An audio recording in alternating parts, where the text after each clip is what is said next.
Even after the darkest night, the heart can shine again. Hello everyone, welcome to What If Tanjiro Revived Shinobu After Killing Muzan and Awaken New Demon King movie. Before we start, please go support Tanji-chan for writing that awesome fanfic.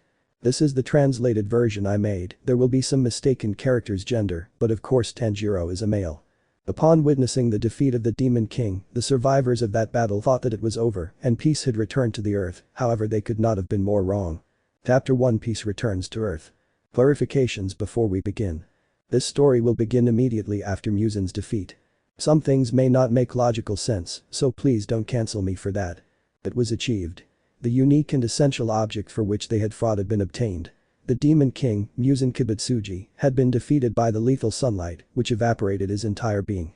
All of this was thanks to a group of special people known as hunters, but especially thanks to a yoriichi named Tanjiro Kamado. The boy had become a legend. Although during the battle he suffered fatal injuries such as to his eye and the loss of an arm, thanks to Muzan transferring his blood to him with his last breath, making him the new Demon King, but thanks to his will, desire to protect those he loves and a little help from his demon friend Tomeo, he managed to return to life as a human alongside his brother Nezuko. For obvious reasons, he had many conflicting emotions. The strongest were, ironically, happiness at having defeated his greatest enemy and turned his younger sister back into a human, and sadness for the sacrifices his allies had to make that possible. 6 days later. The group of people can be seen, who were actually Tanjiro, Nezuko and all the remaining demon slayers and pillars, all gathered together to say goodbye to each other and also pay a small tribute to those who were already resting in the afterlife. It was a cloudy day. Among those present were the Kamado brothers, Zenitsu Agatsuma, Inasu Kashibira, Gyu Tomioka, Sanemi Shinazagawa, and Tenjin Yuzui, who had accompanied them despite no longer being a pillar, much less a demon slayer. In the middle of the forest, they dug graves for those who had died during the battle, including Michiro Takedo, Genyu Shinazagawa, Shinobu Kacho, Jayame Himejina, Iguro Abanai, and Mitsuri Kanroji. After saying their sad goodbyes and shedding tears for their siblings and friends, they parted ways and each went their separate ways to begin their new lives. Tanjiro and Nezuko decided to return to their old home in the forest to continue their lives in their own way. Despite being at peace and having no more serious problems to face, our red-haired hero lay sad and pale most days. He couldn't shake the feeling that something was missing, something he couldn't explain. And although his sister tried to comfort him when he broke down, he showed no signs of improvement. One day, she grew tired of his depressed attitude and dared to confront him, but she couldn't do it alone, so she turned to someone else. Tanjiro had gone to collect firewood for the evening campfire. "I'm here, Nezu." To his surprise, there were visitors. His sister had brought Kanao to his house without him knowing why. "Oh Kanao, it's a surprise to have you here. Tell me, did something happen?" said Tanjiro upon seeing the girl who harbored feelings for him, though he was unaware of them yet. "I simply wanted to visit you and see how you were doing from now on, you know, in a world without demons," he said, giving simple but fair reasons. Tanjiro approached her until they were face to face, then gently hugged her for being there. "You're welcome anytime, I have no problem with that. Are you hungry?" he said, completely thrilled that Kanao had visited him. He really loved her very much. "No thanks, but I needed to see you and deep down I feel you did too," she said, blushing slightly. That comment also made Tanjiro blush, and while he did so, he didn't look at her to add fuel to the fire. "Truthfully Tanjiro-kun, your sister is worried about you and brought me here to help you with your problems," Kanao said, revealing her reason for being there. "I'm so glad you came, Kanao-san, but you don't need to comfort me." Nezuko's exaggerating. "I'm fine," she said, trying to sound strong. "Your sister cares about you a lot, and if you don't want to see her suffer, please let me help you. If that's the only reason you're here, I appreciate it, but you'll have to leave," she said, walking to the door, opening it, and standing to one side. "Tanji-kun, one of the reasons I can now express myself more openly than before is you now. Please, let me help you, let me take out all your frustration," she said, taking his hand and then looking into his eyes. "I miss her too, every day, but I try to be strong. It's what she would have wanted for me, and I'm sure it's what she wants for you," she said, hugging him. "When Ringoku-san died in front of me, I was consumed by helplessness and sadness. I knew I was to blame. If I had been better, he and everyone else would still be alive. It's my fault." He broke down in tears, saying those words that only served to break him even more as he collapsed to his knees on the ground. "It's okay, I'm here. Cry as much as you need." Kanao knelt down to his level as Tanjiro, seeking comfort, hugged her tightly for several minutes until he began to calm down. "Better?" she asked as she pulled away from the yoriichi, who just nodded, still not lifting his head. We'll keep talking about this, but not today. Tanjiro finally stood up and saw his sister approaching him. I'm sorry, Nezuko, I never meant for you to think badly of me, he said, trying to apologize and hugging her without saying a word. His brother did the same, while Kanao, in the distance, just watched the duo with a smile until. Who knocks? It echoed on the door, which alarmed the three of them. Tanjiro finished hugging his sister and stood there, looking seriously at the door. Is anyone here? Asked the voice outside the house. Tanjiro, filled with doubts about who he was, opened the door and. Good morning, sir, by any chance is this where Mr. Tanjiro Kamado lives? End of chapter 1. Chapter 2 The Stranger. Is this where Tanjiro Kamado lives? Asked a man they had apparently never seen before. It's me, who are you? The man said, stepping forward to stand less than a meter in front of him. So it's true they fought the Demon King and they're still alive. How do you know we fought against him? I've never seen you before, he said, asking her the question. That's a very good question, kid, said the man. Whoever you are, I doubt this is a social visit, Kamado asked. Actually, I want to talk to you about something important alone, he said, looking at the two girls who were listening to everything. I'll be right back, girls. This looks important, said the Redeed as he left the girls in the cabin after telling them he needed to speak privately with the man. Be careful, Tanjiro-kun, we don't know him, and you don't know him, don't let your guard down, Kana said, agreeing to let him speak with her. Go on, Oni-chan, it's rude to keep people waiting, but be careful, Nezuko said, accompanying her. I'll be careful and stay calm, I don't think he'll do anything to us, she said, leaving with him and the girls alone. When Tanjiro left the house, Nezuko approached Kanao, who was only thinking about the boy and couldn't think about anything else. Land of Kanao-san. Land of Kanao-san. What's wrong, Nezuko-chan? Kanao asked, coming out of her trance.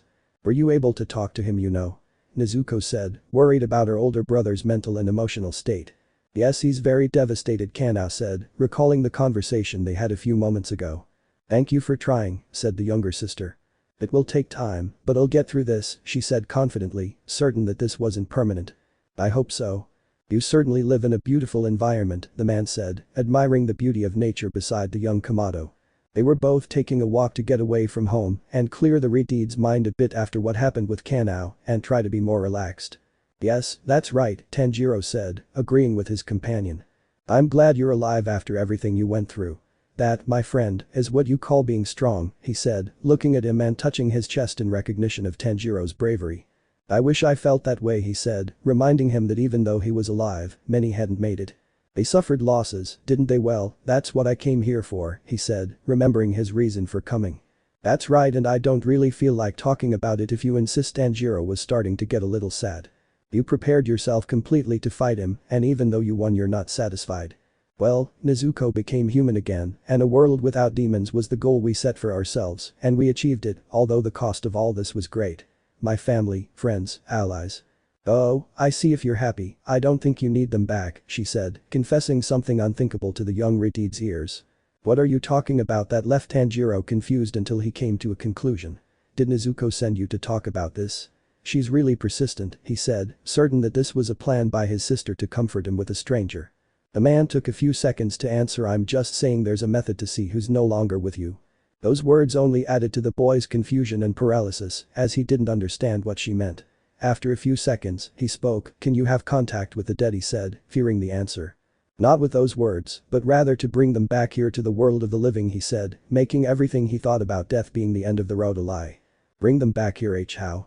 He said as many thoughts and uncertainties attacked his head. I can do it as long as their death wasn't more than 2 years ago. It has to be recent. To begin with, who are you? Tanjiro said, wanting to know who he was from the very beginning, from the moment he saw him. I am the progenitor of the Demon King, I am the son of Muzan, he said with a touch of authority. End of chapter 2. Chapter 3 Friend or Enemy? What the hell? Tanjiro exclaimed in surprise, and without waiting, he stepped back to create some distance from him, the son of his greatest enemy, the one who had made him suffer and was responsible for most of the misfortunes he had experienced so far. This wasn't over. My name, my esteemed friend, is Katatsu Kibutsuji. It is an honor to speak with you, Kamado Tanjiro, he said, introducing himself with a bow. Tanjiro hadn't said anything, since without saying a word he quickly drew his katana and then stared intently into his eyes. What are you doing? Shouted the descendant of the Demon King as he also prepared to defend himself, although he didn't want to fight. It wasn't his intention for now. They were staring at each other, the Redeed with a serious expression that would terrify even the most chilling beings, while the other looked serious, though his gaze only showed seriousness, without any conflicting feelings. Tanjiro tried to use his sense of smell to try to clarify something more, although he was surprised that he couldn't distinguish anything. It's not possible, he had said to himself, since he couldn't smell anything on this subject. We dealt with your father, we can deal with you, you bastard, he said, while studying everything possible to gain an advantage over him. I'm not my father, I'm not like him, please you have to believe me, Kamado, he said, slowly approaching him, knowing the risk he was taking. Shut up already, nothing you're saying is true, the Redeed snapped, pointing at him with one hand as he continued to approach young Tanjiro. I told you, I have no bad intentions towards you, I'm offering you the opportunity to right my father's wrongs, believe me, it's the truth. No, I won't trust you. It's a lie that you say you can revive someone, much less a demon, I said while continuing to berate the man. Please listen to me, I can do it if you let me, she said, now pleading with him not to hurt her. DSK, Tanjiro clicked his tongue, a sound of annoyance mirroring the expression on his face as he turned it away, without breaking eye contact. Tell me, Tanjiro, who do you want to bring back to life? Hello? Zenitsu-kun. Nezuko-chan. Inosu-kun. Hana-chan. Zenitsu and Inosuke had appeared at the door of the house unexpectedly, leaving both of them surprised, especially Nezuko since she had not remembered that she had invited these boys. Nezuko-chan. The blonde boy shouted, running excitedly to hug Nezuko, who neither rejected him nor reciprocated his feelings. It's nice to see you guys, what are you doing here? Nezuko asked curiously. We wanted to visit you and Tanjiro. Oh, by the way, hello Kanao-chan, said Zenitsu, flustered at having forgotten her. Hello, Kanao said seriously. Make way, henchman. Today will be the day the king of the mountains defeats his rival. Where are you, Kentaro? Inosuke shouted, drawing the attention of the other three present, who felt a pang of embarrassment for him. Oh, by the way, and Tanjiro? The blonde boy had asked, noticing the absence of his best friend, something both of them heard. Well, Kanao didn't say anything, Nezuko did. She left with a guy we don't know and she still hasn't come back, Tanjiro's younger sister blurted out. I see, then I'll wait here while he tears apart the idiot who challenged him to a fight, said Inosuke, sitting down in a distant corner. And by the way, give me something to eat. Minitsu, being such an imbecile, forgot it in the bathroom. Ahaha, is that true, Zenitsu-kun? Nezuko said, laughing at Inosuke's words. That's not true. You're the one who forgot it in the bathroom and you told yourself not to worry because Nezuko-chan would feed you. She'd never refuse. She's an angel. She said, then calmed down, blushing as she thought about what she'd said before becoming giddy again, as was her normal demeanor. Don't yell at me unless you want another beating from me, you idiot. Inosuke shouted, getting up to answer him back. If I'm going to yell at you, why are you behaving like a wild animal? I don't understand how Aoi puts up with you, Zenitsu replied, already angry. Don't drag my girl into your problems, Inosuke replied, defending his special girl from a distance. Calm down, you two, or you'll both go hungry. Nezuko shouted, instantly startling both boys, who could only nod their heads in fear of the younger Kamado girl. Hanao was silently watching the whole scene from a safe distance, observing with a look that was somewhere between amused, embarrassed, and serious. Why am I associating with these people? Thought the girl with purple eyes. I'll ask you one more time, who do you want to revive? Kitatsu asked the boy with the burgundy hair again. Tanjiro said nothing, thinking carefully about what he was going to answer, which he had been doing for several minutes because he couldn't. Did the mouse cut out your tongue, or why on earth aren't you answering? It's an irresistible offer from someone with a good heart to a namesake. Tanjiro listened perfectly to Kitatsu's proposal. He had the ability to bring someone back from the dead. However, in his mind, there were more doubts than certainties, such as. Why is Muzan-san being kind to me? What does he really want from me? How is it possible that I can revive someone? What if that person returns as a demon? And if I have to choose someone who? Can't I live with the knowledge that I can revive them and choose someone else? These questions, along with others, flooded his mind. Well? Kitatsu asked, growing a little impatient after waiting several minutes for Tanjiro's answer. After a few seconds, he responded with something a little unexpected. I can't, I'm sorry, I don't want to bring anyone back to life, he said in a very sad and downcast voice. Excuse me? Kitatsu replied, still somewhat surprised that she had refused. I can't live with the knowledge that there are several people in the other world and I only chose one, leaving the others behind, he said, very saddened to be saying such painful words. Are you sure about what you're saying? Yes, I'm sorry if it's not what you expected, I think you should leave. Why yes, I'll leave, I'm sorry to make you remember such dark times, she said as she began to turn away. "I don't blame you, goodbye," said Tanjiro, walking quickly home as Kotatsu also left, though he had a slightly malevolent smile on his face. End of chapter 3. Chapter 4. Was the decision correct? The walk home was difficult to explain. There was a taste of bitterness and total hopelessness, as if what little emotion he had left had been taken away, while he continued walking with his head down in the light of the sunset. His mind was still racing with questions, as if he were judging himself in a court of law. His main doubts were whether Kotatsu was truly different from his father, whether he was his greatest threat, and whether he was largely responsible for his defeat. His second question just popped into his head: he could walk in the sun without any problem, how on earth did he do it? And the big question was whether he had done the right thing by deciding not to bring any of his friends back to life. Did he really do the right thing? All these questions about himself surfaced like a tsunami hitting a city. "Mom, Dad, did I really do the right thing?" He wondered, his face etched with sadness as he gazed at the sky, looking towards his deceased relatives. Without realizing it, she was already centimeters away from the entrance of her home. For the first time she felt that relief wasn't what she felt until she opened the door. Tanjiro Oni-chan. He heard shouts of his name, and to his pleasant surprise, he also found his two best friends Zenitsu and Inosuke inside. "What are you guys doing here?" I asked, looking them in the eye.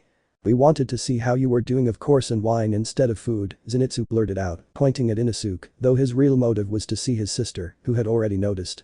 "Tanjiro, where is that guy?" Nezuko blurted out, intrigued by what he would say. After a brief and understandable explanation, Tanjiro told them the truth. The identity of that guy, his seemingly good intentions, what he was doing there, and of course, the opportunity he was giving them. "What did you tell him, Kentaro?" Inosuke asked, interested in the conversation they were having. "You told him, yes, right?" his sister asked. "You have the opportunity to revive whomever you wish, Ringoku-san or Kanroji-san," Zenitsu said. "I know, I couldn't believe it either when he told me," Tanjiro said, remembering when Kotatsu confessed to him for the first time. "Is that at least possible?" asked Zenitsu, who didn't understand how it was. "No, I don't know, this is all new, I don't even know if he was telling the truth," he said, remembering that although Kotatsu had told him he had no bad intentions, something inside him told him not to let his guard down. "She's offering you the chance to see someone else alive." "That's not an offer, it's a miracle," Nezuko said. "Tanjiro, that Kagetsu guy, he's really strong in fights," Inosuke said inappropriately, highlighting his desire to fight more opponents. Well, I don't know, but he's Muzan's son, so he must be powerful too," he said, while for the first time in hours he showed a graceful smile. "If there's trouble, the great Inosuke, the king of the mountains, will tear it to pieces," he said, raising his left arm several times. "This brute," Zenitsu said, observing his friend Boar's behavior, which made both him and the Kamado brothers burst into somewhat innocent laughter. Hanao was a little more distant but listened attentively to everything. Without a doubt, if it were up to her, she would already know who to bring into the world. At that moment, her mind shifted and she began to recall something that had happened. Flashback. "And this, Kanao-chan, is called a heterogeneous mixture, or more simply, an emulsion," a voice in front of her said, explaining that water and oil cannot mix. They will always remain separate due to their components. "Understood, Ni-san," Emulsion Kanao replied, understanding the lesson her older sister and teacher Pilar had shown her. The two were in the insect pillar's office. It was nighttime, and they were both resting a bit from their respective missions. Shinobu took advantage of the time to give her sister science lessons as a hobby. Hanao accepted because she couldn't refuse her older sister and teacher, and also because she wanted to spend time with her. She had a feeling that something bad would happen to her or Shinobu and they would never see each other again. "Hanao-chan, I want you to know these things not just because it's nice to teach you personally," Shinobu said, mentioning how nice it was to spend normal time with her. Hanao anxiously awaited his response, though her face showed seriousness and calm as they gazed into each other's eyes. "When the time comes for me to be no longer in this world, and it will happen, you will be my successor pillar, and your duty will be primarily to help Tanjiro, help him fulfill his goal and the goal of all of us. The defeat of Muzan Kibutsuji," Shinobu said calmly and seriously. Hanao remained silent, listening to what she was saying, and after a long few seconds, she finally opened her mouth.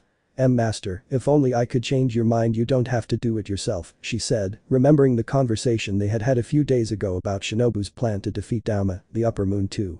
Hanao, upon hearing his plans from his own lips, how Shinobu, just like her deceased sister Kani, had to die at the hands of the same demon, and not only that, but that she should be devoured by him, so that his poison, already consumed within her, would affect him, and Kanao and Inosuke would take advantage of this and put an end to his miserable existence. My little sister, I already told you I'm going to do it and no one is going to stop it, not you or anyone else. This has to happen. I want to be with her. I have to be with her again, even if it's in the afterlife, Shinobu said, tears streaming down her face. Her deceased older sister was the reason she wanted to sacrifice herself to reunite with her in the afterlife. No, don't do it please, Kana said, also beginning to break down. What will happen to us? Aoi, the girl's Tanjiro, you'll break everyone's hearts. She said, finally shedding tears one after another. Little sister Shinobu tried to calm her by hugging her, while she too wept in a warm and gentle embrace as they both cried on each other's shoulders to release the different anxieties they suffered and the terrible fate that awaited the younger Kachu. When I'm gone, please keep going, don't let my death stop your desires and feelings, Kanao, Shinobu said, gently caressing her cheek with her hand. Nisan, Kanao blurted out, then burst into tears again and threw herself into Shinobu's arms in another hug. End of flashback. What do you plan to do, Tanjiro? Zenitsu asked, wanting to know what he would do with this opportunity. Everyone watched Tanjiro anxiously to see what he would answer, and if the answer was yes, who he would choose to return to. Tanjiro knew the answer, but found it difficult to say it in front of them. He didn't know how they would take it. Tell me, Kentaro, before I beat it out of you, the boar-headed man demanded. I won't do it, I won't revive anyone, I'm sorry, Tanjiro said, lowering his head and revealing the truth. What? Everyone present shouted upon hearing the Redeed's answer, and after a very long few seconds, the place was flooded like an avalanche. I'm sorry, nobody's coming back, he said, maintaining the same posture as before. But everyone tried to reason with him, but he couldn't find the words either, as it was a completely unfamiliar topic for everyone. It's just that we don't know anything about this, and even if it were somehow possible, I can't revive someone and live with the knowledge that I couldn't do it for everyone, Tanjiro explained, fighting back tears. Everyone fell silent, processing Tanjiro's words, silent tears welling in his eyes. It was a cathartic atmosphere, as no one knew what was happening, and no one dared to speak to break the silence. Tanjiro, a voice said towards him, but he didn't raise his head to see who was responsible for the word. Tanjiro, she said again, and this time Tanjiro did raise his head to see Kanao speaking to him face to face a few meters away. What is wrong, Kanao? Tanjiro was still distressed by what was happening. Kanao was forming the words to say in her head, while Tanjiro waited for her answer with a look of intrigue and sadness. Well? Tanjiro asked, already somewhat impatient, waiting. Can you revive Shinobu-san please? End of chapter 4. Chapter 5, The Return of the Butterfly. The atmosphere felt heavy. No one dared to say a word, as they had no answer to release into the air on this evening. The only one who dared to say anything was that girl, the one who until recently was extremely reserved and now was speaking with great normality and honesty. Kanao. Please, Tanjiro, please bring my teacher back to life, she said as tears threatened to spill from her eyes. Tanjiro was a little shocked, but at that moment, surprised that Kanao was asking for Shinobu to be revived with so much sadness and honesty, and at that moment he analyzed the situation in his head. Kanao had lost his sisters, both killed by the same wretched demon, and the most recent one was not long ago. It's logical that his younger sister and apprentice misses her. She was the only thing he had, and that was taken from him. Now he misses her too. After all, she was one of the few who tried to help him from the day of the trial, while everyone wanted to kill him and his sister. She tried to help him, and then the boss also took his side, and from then on the others accepted him until today. Those who remained of them and Shinobu were not present in this world. Back in reality, everyone stood speechless, their faces etched with sadness, as Kanao anxiously awaited Tanjiro's response. After a few seconds, he finally spoke. Tanjiro. I miss her too so much. After those few words he was breaking down in tears, but he decided to continue. If that's what you want, I won't say no. I know how much you care about her, and I want her back too. After saying those words, he continued to burst into tears, remembering her as he collapsed to the ground with his head down to be hugged by his sister who tried to comfort him. Everyone present had affection for the deceased pillar of incest, some more than others, but in essence, everyone loved her. Kanao. I know you loved her, you don't know how much I miss her, she was the reason I had a purpose. If it's true that someone can be revived, let it be her please, I beg you, Tanjiro. Kanao also broke down in tears, although it was more silent and without sobs on her part, as she looked at Kamado with great emotional pain. The calmer Tanjiro, now with some determination, stood up and approached her until he was just centimeters away and finally spoke. Tanjiro. We'll do it, I promise you. I'll make her come back no matter what, and she'll be with us, he said, putting a hand on his cheek as they stared at each other. At that moment, Kanao felt something inside her. She already knew what it was, but now it intensified. It wasn't just a simple crush that made her feel butterflies in her stomach, her heart beat faster, and her face turned red. Was it love? Meanwhile, Tanjiro didn't know what he was doing. He didn't think about his actions at that moment and felt it was right not to overthink things. After all, life is short and one can't question everything that happens. They were staring intently at each other, oblivious to the other three, who were only watching the other lovebirds with tenderness and a touch of jealousy. They kept getting closer until. Zenitsu? Hey, how do you plan to bring Shinobu-san back to life? He said, interrupting the other's moment. Hanao glared at him, which Zenitsu noticed and became extremely nervous, while Tanjiro was only thinking about his friend's question. Tanjiro? I don't know, I suppose Kotatsu is handling that personally, but he's not present. Suddenly someone interrupted his words, surprising everyone. Did someone mention my name? Said the voice, then everyone looked towards the door, which was quietly opened, revealing a figure with white skin, dark, curly hair standing up, red eyes, and an average height within Tanjiro's reach. Kotatsu, they all shouted as they watched a demon walk towards them naturally with a smile on his face, while they all stared in surprise at his unnoticed presence until he was face to face with Tanjiro. Tanjiro? How are you here? I saw you heading towards the village. Kotatsu? Actually, I didn't leave, I just waited for you to leave so I could come and appear at the right moment. Nezuko? Were you spying on us? Kotatsu? Oh no wait, I think so, never mind, I knew you'd understand that reviving someone was a good idea. Tanjiro? I still don't trust you. If you want me to change that, bring her back now. Kotatsu? About that I'm going to have to ask you for something. About 30 minutes passed and the situation was as follows. The six of them sat in a square circle, holding hands, their expressions serious. Zenitsu and Inosuke were on one side, Nezuko and Kanao on the other, and Tanjiro and Kotatsu on the other. Night had fallen, and candles were lit around them to ward off the darkness. If this weren't a serious situation, Zenitsu would have started shouting about it at the top of his lungs. To reach this point, they had a conversation about the steps to follow and what they needed to carry it out.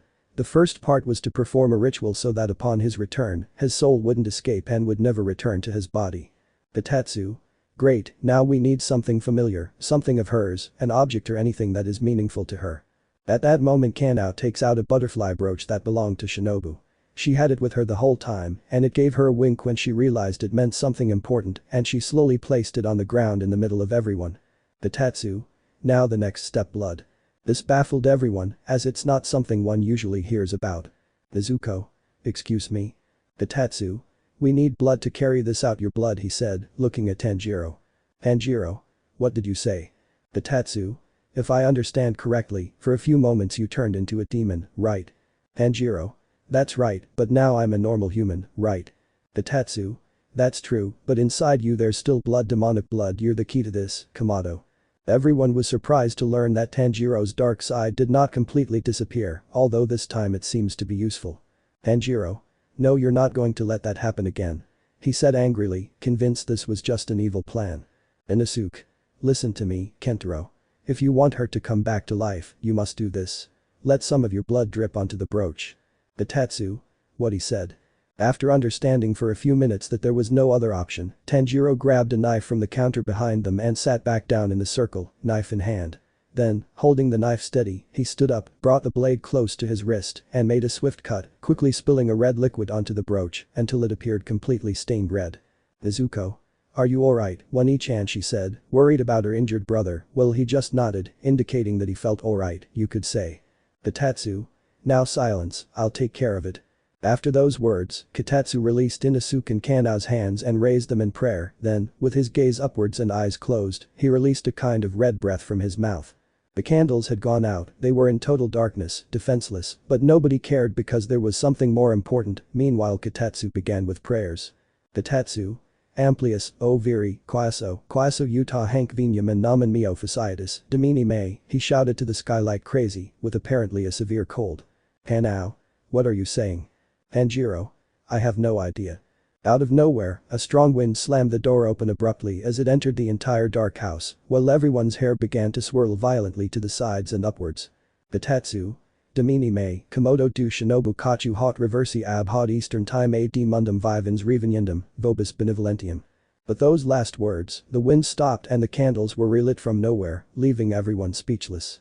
Kanao and Tanjiro couldn't believe it, Shinobu would come back to life, they could be with her, there was literally no greater happiness than in that moment. While no one was watching closely, Kotatsu picked up the brooch from the floor and, with a handkerchief he had, cleaned it a little, using some of the Redeed's blood on it, then gave it back to Kanao who finished cleaning it completely with a paper towel before throwing it away. They all stood up and looked at each other as they didn't know what had actually happened. Tanjiro. Is everyone alright? We're fine, they said, out of sync but understandably, as they adjusted their clothes and/or hair. Tanjiro. By the way, Kotetsu, where's Shinobu now? You revived her, right? He didn't answer Kotetsu. He still didn't answer Kotetsu. Tanjiro turned around and to his surprise the aforementioned demon was no longer among those present, which surprised everyone since it disappeared out of nowhere without him seeing it do so. Tanjiro. Where did she go? Inosuke. Who cares about that demon? He should be grateful the king of the mountains didn't annihilate him. Tanjiro. Why would he leave? While Tanjiro had that doubt in his head, without thinking he turned around for no reason and what he saw left his mind and body frozen. Hello, it's nice to see you, Tanjiro-kun. In a place far away from the Kamado house. Just as I promised, sir, here is your blood, he said, showing a blood-soaked cloth. Well done, Kotetsu, you are someone loyal and worthy of my trust. Kotetsu. As you wish, my lord, he said, then prostrated himself before the one seated on a kind of throne. Today, the Emperor of Evil is closer to his goal. This is what Kotetsu would look like, but with his hair standing up and without the tattoo. P.S. Ignore the cards. End of chapter 5. Chapter 6. Why am I here? Hello, it's nice to see you, Tanjiro-kun, said a purple-haired girl with striking purple eyes, staring straight ahead at the astonished boy in front of her. Nobody said anything, the atmosphere felt tense, and all eyes were on the girl who had reappeared, obviously with astonished looks on her, especially those of her younger sister, and the red-haired boy who, more than surprised, seemed to have tears threatening to spill from their eyes again onto their faces. What on earth is going on here? It's like they've seen a ghost, she said, noticing all eyes turned to her. Tanjiro. Shinobu. Tanjiro repeated that name, unable to believe what he was seeing. Kanao. Teacher Ni-san. Kanao was still in shock, though a little less than the redeed. The other three present were also surprised, but understood that this was a more personal matter between Tanjiro, Kanao, and Shinobu, so they kept their distance. Tanjiro. Ha ha ha ha, I'm glad you're back. He said this as he dashed towards her, tears streaming down his face, a genuine smile of happiness on his face. In a few seconds, he reached her and wrapped her arms in a tight, warm embrace. Their bodies touched, and his tears of joy fell onto her shoulder. She gently returned the hug, smiling tenderly at his touch. Everyone watched the scene with tenderness. It was touching and full of happiness, except for Zenitsu, who was secretly dying of envy for his best friend. After a few long seconds in which no one spoke, they slowly separated from the hug, with Tanjiro a little calmer. Tanjiro. I can't believe it, you're back, he said, then looked into her eyes and for a moment at her lips, but quickly dismissed the thought. Shinobu. I'm back. Kanao. Ni-san. Kanao took the plunge and began to cry, then went to hug her inconsolably. Shinobu. Kanao-chan. When she said her name, they both hugged tightly as they both began to cry. Kanao. Repeated sobs. I'm sorry for not arriving on time and for not saving you trained me and I couldn't be there at that moment. Shinobu. Relax, that was your decision and it wasn't your fault at all. I'm glad they got rid of him. Kanao. You don't know how much I missed you, without you my life has no purpose. Shinobu. Kanao began to calm down, then regained her composure and slowly pulled away from the hug. Inosuke. Shinobu-san, I'm back, he said, his mask obscuring the happiness he felt. Shinobu. That's right, my child, I'm glad you're here, she said, approaching him and gently patting his head. After a few minutes, she turned to the blonde boy who was just staring at her without expressing much emotion, since he didn't have a strong connection with her like his companions. Shinobu. You did it too, kid, I'm happy for you. Zenitsu. I think I'm offended. Shinobu. He turns to look at Nezuko with nothing on her jaw, so you managed to cure your sister. Tanjiro. Thanks to Tomeo my sister was able to become who she was meant to be. Nezuko. I can speak for myself, you know. Tanjiro. Sorry Nezuko, I just got excited, he said while striking a pose and apologizing with his hands. Shinobu. Where are we, Tanjiro-kun? I've never been here before, she said, looking around with her head. Tanjiro. This is my home, welcome to. Shinobu. And what happened to the other pillars, Aoi-san and the little ones? Kanao. Ni-san, there's so much to tell you. Tanjiro. That's right, he said, now a little more serious. After a while, only Tanjiro, Kanao, and Shinobu remained, as Nezuko had fallen asleep, and Zenitsu and Inosuke had left for the butterfly estate to see Aoi, an idea suggested by Inosuke, who seemed excited. Tanjiro mostly told her what happened, the battle with Akaza and Kakishibo, his fight with Muzan, the death of most of the pillars and Genya, his transformation into a demon king, how he became human again, Kotetsu, and how she returned to life. Shinobu. I see, except for Tomioka and Shinazugawa everyone is dead. Tanjiro. I'm so sorry for not saving them too. Shinobu. Don't blame yourself, we all fight for the same thing, don't feel responsible for acts that are not your fault. Tanjiro. Hanao saw all this and approached him to secretly hug him, which he accepted while being watched by the younger Kacho. Shinobu. That's why I'm asking, why did they choose me? Tanjiro. What are you talking about? Shinobu. Why did they choose me over the others? What do I have that makes me here? She said very seriously but without any signs of anger or fury. Tanjiro. Shino he couldn't finish because he was interrupted. Hanao. It was my decision, Ni-san please forgive me, but I didn't want to live with the opportunity to bring you here and not do it. Shinobu. Hanao. I think I'm sleepy, see you tomorrow guys, she said, going to Nezuko and going to sleep next to her. Tanjiro. It's just the two of us left. Shinobu. That's right. Tanjiro. By the way, have you ever heard the name Kitatsu? Shinobu. Should I? Tanjiro. He's Muzan's son, or at least that's what he told me, and he was the demon I mentioned who made it possible for you to be here. Shinobu. Didn't he ask for anything in return? Tanjiro. That's the point, no. Shinobu. We have to be on our guard, nobody does anything for free, least of all a demon. Tanjiro. I know. Shinobu. Well I see it's getting late. Tanjiro. That's right, but I only have one futon left. Go there, I'll sleep on the floor. Shinobu. No, come on, you can share it with me. Tanjiro in his mind. Wow, I didn't even have to ask him. Tanjiro. Sure, if you want, there's no problem. Tanjiro placed the futon near Nezuko and Kanao, but not too close, keeping a little distance. Then Shinobu lay down on her side and Tanjiro followed suit, lying on his side, facing Shinobu's back. Shinobu. Good evening, Tanji-kun. Tanjiro. Likewise, Shinobu-san. Before falling asleep, Tanjiro unconsciously placed an arm around Shinobu-san's abdomen, pulling her closer and pressing his covered crotch against Shinobu's backside. Tanjiro in his mind. Why do I have the need to press my crotch against Shinobu's? Never mind, or perhaps no, I can't be. After that strange moment where Shinobu, already asleep, didn't complain about anything and Tanjiro finally fell into a dream. End of chapter 6. Chapter 7 Life goes on. It's been 1 month since Shinobu came back to life through Kitatsu, and since they saw the purple-haired girl return, good things have happened for everyone. Immediately in the first few days, Ella and Kanao set off for what was their home, the butterfly farm. There she reunited with Aoi and the girls, who were very happy and almost tearful to see their teacher among them. Zenitsu and Inosuke decided to live in a cabin they happened to find halfway between the Kamado house and the butterfly farm, so they could both see their crushes. Shinobu also made sure, through letters addressed to her former classmates Tomioka, Sanemi, and Yuzui, that she was alive, and only received a reply from Sanemi which said, Yen porti firma. Sanemi Shinazagawa. Poetic words, the girl thought as she read the albino boy's letter, though she wondered why Tomioka and Yuzui weren't receiving replies, especially Yuzui, since Tomioka was antisocial, and that didn't surprise her much, but Tenjin's response did something was going on. Kamado house.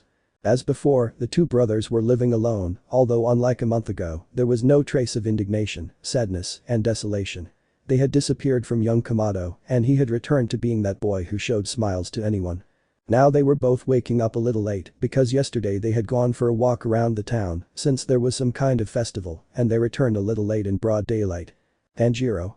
Good morning Nezuko, how did you sleep? Nezuko. Well, brother, and you? Tanjiro. You know that, right? Did you have a good time yesterday? Nezuko. Yes. Thank you for taking me, it's the best birthday present I've ever received. She said, hugging him. Tanjiro. Yes, I know. Now get ready, we're going to have lunch. He said as he went to brush his teeth, comb his hair, and put on a green kimono. After 10 minutes, they were both sitting at the table. Nezuko. So what are we going to do today? Tanjiro. I thought that going to the nearest town and having the possibility of going to school. Nezuko. School. Tanjiro. That's right, so you can create a future to your liking. Besides, I was also thinking that one of these days we could go to the beach because of the heat. Nezuko. Brother, you're a very good soul. Tanjiro. Haha, and if you want we can invite our friends. Nezuko's eyes lit up when she heard her brother's words. He wanted the best for her and therefore offered her the opportunity to start a school life in a city full of luxuries and new friends, but what stood out most was his way of being, kind, smiling, affectionate and attentive to everyone. Nezuko. Tanjiro, since she came back to life, you've been so much happier and I don't sense any sadness in you. That is the real gift. Tanjiro. I think it's true, I can't help but be happy when I have you and the others supporting me even in moments of despair, which is when I need them most. Nezuko. And that's why you're one of the best people in existence. Whoever your future wife is will be very lucky to have you as her husband. Tanjiro. Future wife. But I'm not even an adult yet. Nezuko. I know, but it's time for you to start finding your soulmate. Tanjiro. I think so. Tanjiro pondered the last words. He knew what a soulmate meant, and every time he thought of the purple-haired girl, he understood that there was a connection between them that he didn't have with anyone else, and that led him to the conclusion that was he in love. Did she think the same way he did? Was this a dream? Nezuko. Hello, are you still there? Tanjiro snapped out of the little trance he had put himself in upon hearing his sister's words. Tanjiro. I was just thinking. Nezuko. May I know? Tanjiro. No, it's personal, please. Nezuko. It's about her, isn't it? Tanjiro knew what he meant. Flashback. Of Tanjiro. I can't believe it, just yesterday we were able to bring Shinobu back to life. I never thought something like this was possible, but I'm so glad she was able to do it. It makes me even happier. When I woke up I saw that everyone had woken up, although neither Zenitsu nor Inosuke were there. I suppose they left, unlike the butterfly sisters who stayed here. I went to a window and saw Nezuko and Kanao sitting on the grass with flowers around them while they were playing. That puts a smile on my face. Of normal. 5 minutes passed, and without realizing it, someone approached him from behind and unexpectedly placed a hand on his shoulder. From the reflection in the window, he could see who it was, so he didn't need to turn around. He simply placed one of his hands on top of the other person's hand, still smiling. Tanjiro. Tell me, what is the afterlife like? She was surprised that he had asked such an unusual question in a casual conversation, but she decided to answer anyway. Shinobu. Well, my mind still can't process that I'm back, and I think all of this is just a kind of reality, while I'm actually still dead. Tanjiro. Don't say that you're alive and you're here, death is no longer in you now, please. Shinobu. It's just that Nisan, I saw her when I thought I had died, a strange light appeared and covered the whole place, and then I saw her extending her hand to me with a smile on her face. I took her hand, and we walked in that light. At that moment, I knew that I had reunited with her in heaven. Tanjiro's heart broke when he heard those words. She was happy even though she wasn't alive, and he took that away from her. Tanjiro. Listen to me, I'll make sure you're happy, do you hear me? From today on, it will be my duty. I'm sure she would want you to be happy and make a life for yourself. Shinobu began to cry upon hearing him and without warning, wrapped him in a warm hug to vent her emotions, while he did the same. End of flashback. Tanjiro thought a lot about that moment. He believed that from then on, the soul union he had heard so much about began, or perhaps it was already there, but the fact is that there was something between them. I would do everything possible to achieve their greatest happiness. End of chapter 7. Chapter 8. What was that? Tanjiro. Where am I? Tanjiro had asked, seeing that he was standing on some kind of plain with several islands in the area. He had never been there in his entire life. Tanjiro. What's happening here? That's enough, Kenter. A very familiar voice had screamed desperately. Apparently something bad was happening. Seconds later an explosion was heard, making it clear that something terrifying was happening. Ahahahaha. The maniacal laughter of another individual, apparently the villain, could be heard. It was surely connected to that explosion, which seemed to be caused by a person, as blood and human remains were seen falling to the ground. Who would do something like that? Ah. Tanjiro screamed in a panic as he woke up. It had all been a bad dream. Tanjiro. What on earth was that? Why did I dream that? Just then, Nezuko runs inside after hearing her brother scream. Nezuko. Oni-chan, are you alright? Tanjiro. I just had a bad dream, don't worry. Then Tanjiro gets up, ready to start another day. Nezuko. What will we do today? Tanjiro. I was thinking we should go visit someone. Nezuko. Really? Tanjiro. That's right, do you want to go somewhere? Nezuko. I was planning to go to where Zenitsu lives. When he said that, Tanjiro's eye clicked, but he hid it because he couldn't stand the idea of leaving Nezuko with his friend. Tanjiro. Do you really want to go there? Nezuko. Yes, Oni-chan, they did so much for us, and I want to go see them, please. Tanjiro. It's not where I was planning to go, but it's on my way, so I guess it's okay. Nezuko. Thank you, and where will you be going? Tanjiro. I will go to the butterfly estate, or what used to be it. After a few seconds, her sister understood the reason. Nezuko. Ah, you want to see your potential wives, right? Tanjiro. What? He said, blushing upon hearing his sister. Nezuko. If you can't handle one, you have the other. Tanjiro. Don't say that, he said, red as tomato puree. Nezuko. But it's true. Tanjiro. Enough, get ready, we have to go, he said, looking down in embarrassment. 10 minutes later, they both left the house, destined to reach their destination separately in just a few days. What Tanjiro didn't know was that what would happen next was unimaginable. Meanwhile, Hanao and Shinobu were talking in the living room because they needed to clarify what their lives would be like from now on. Hanao. I don't want to be separated from you, Ni-san. Shinobu. Relax, I didn't say that. I just said you have to live your life, marry someone, have children, live a life as a mother. Hanao. Stop, I don't want to think about that, not yet. Shinobu. Whatever you say, lol. Just then, they heard a scream from a voice they both knew very well. Shinobu went to investigate while Hanao stayed put. Tanjiro. Hello. Shinobu. Hello. End of chapter 8. Chapter 9, A Passion Without Limits. Tanjiro. Hello. Shinobu. Hola. Tanjiro had decided to spend some time here, to be near the girl he liked, while his sister was with the shady Zenitsu and the crazy Inosuke. It was already dark, by the way. Upon seeing her, Tanjiro remembered what he had tried to do to her the night she returned to life, and he blushed when he saw her face. Shinobu. Is something wrong? She said, seeing her red face. Tanjiro. Why yes, I'm fine, it's okay Shinobu, he said, trying to hide his nervousness. Shinobu. As you wish. What brings you here? She said with an innocent smile. Tanjiro. I just wanted to visit you all, is that wrong? Shinobu. Come in, Hanao will be delighted that you've come, even if she's not very expressive around others. Tanjiro. Thank you very much, Shinobu, haha, he said as he entered the large estate with her. Tanjiro. So the girls aren't here, right? He said upon hearing the news. Aoi. That's right, we decided that a family should adopt them and raise them like normal children because they won't be with us. Tanjiro. I think you're right, Aoi. Hanao. How long will you be staying? Tanjiro. I don't know, I guess I'll leave again tomorrow. I don't want to leave Nezuko with the others for too long. Aoi. Those damn depraved people, especially that idiot pig. Tanjiro. Exactly. Hanao. Aoi. I'll go check on dinner, stay here, I'll be right back, she said, heading out to the kitchen to check on the dinner. Hanao. Tanjiro. We're alone. Hanao. I wanted to talk to you about something. Hanao stood up and faced him, looking away, her fingers fidgeting and her expression serious. Tanjiro. Really? You can tell me anything you want, Hanao. Hanao. Let's go somewhere private, please. Tanjiro. Okay, let's go. 1 hour later. The pensive Tanjiro heads towards the room Aoi had assigned him after dinner, but on his way he encounters the person he most wanted to see, ironically. Shinobu. What are you doing up at this hour? Tanjiro. I'm going to my room, I didn't do it on purpose, I said as his heart raced, and for some strange reason his clothes started to tighten. Shinobu. Shall I come with you? Tanjiro. It's not necessary, damn it, I can't stop thinking about that moment, I want to do it, no, I must control myself with that. A dilemma appears in his mind about what he should do now.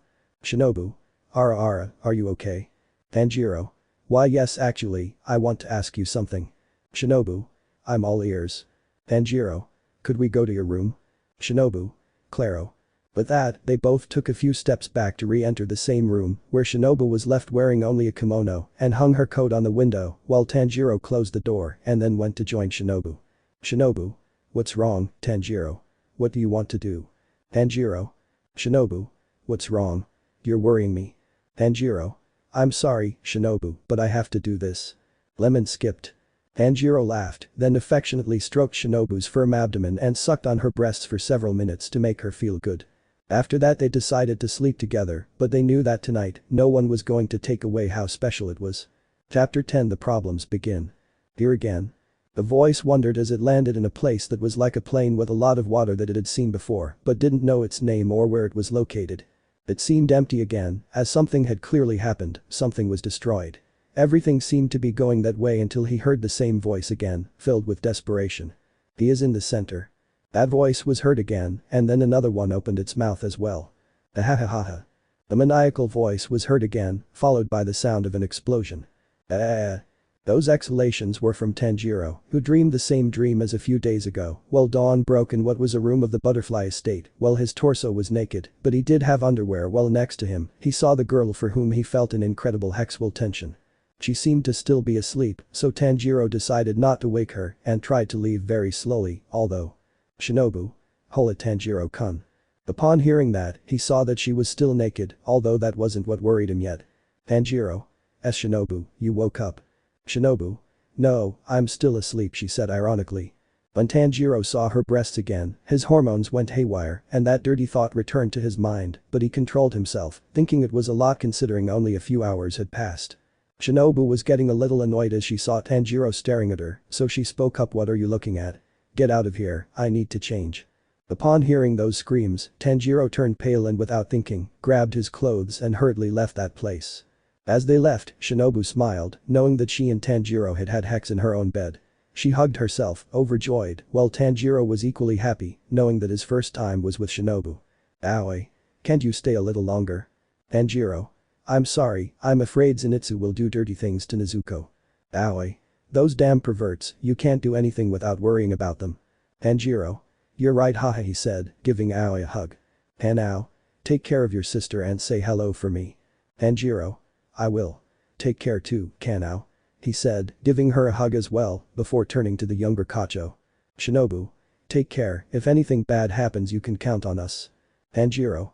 That's bad."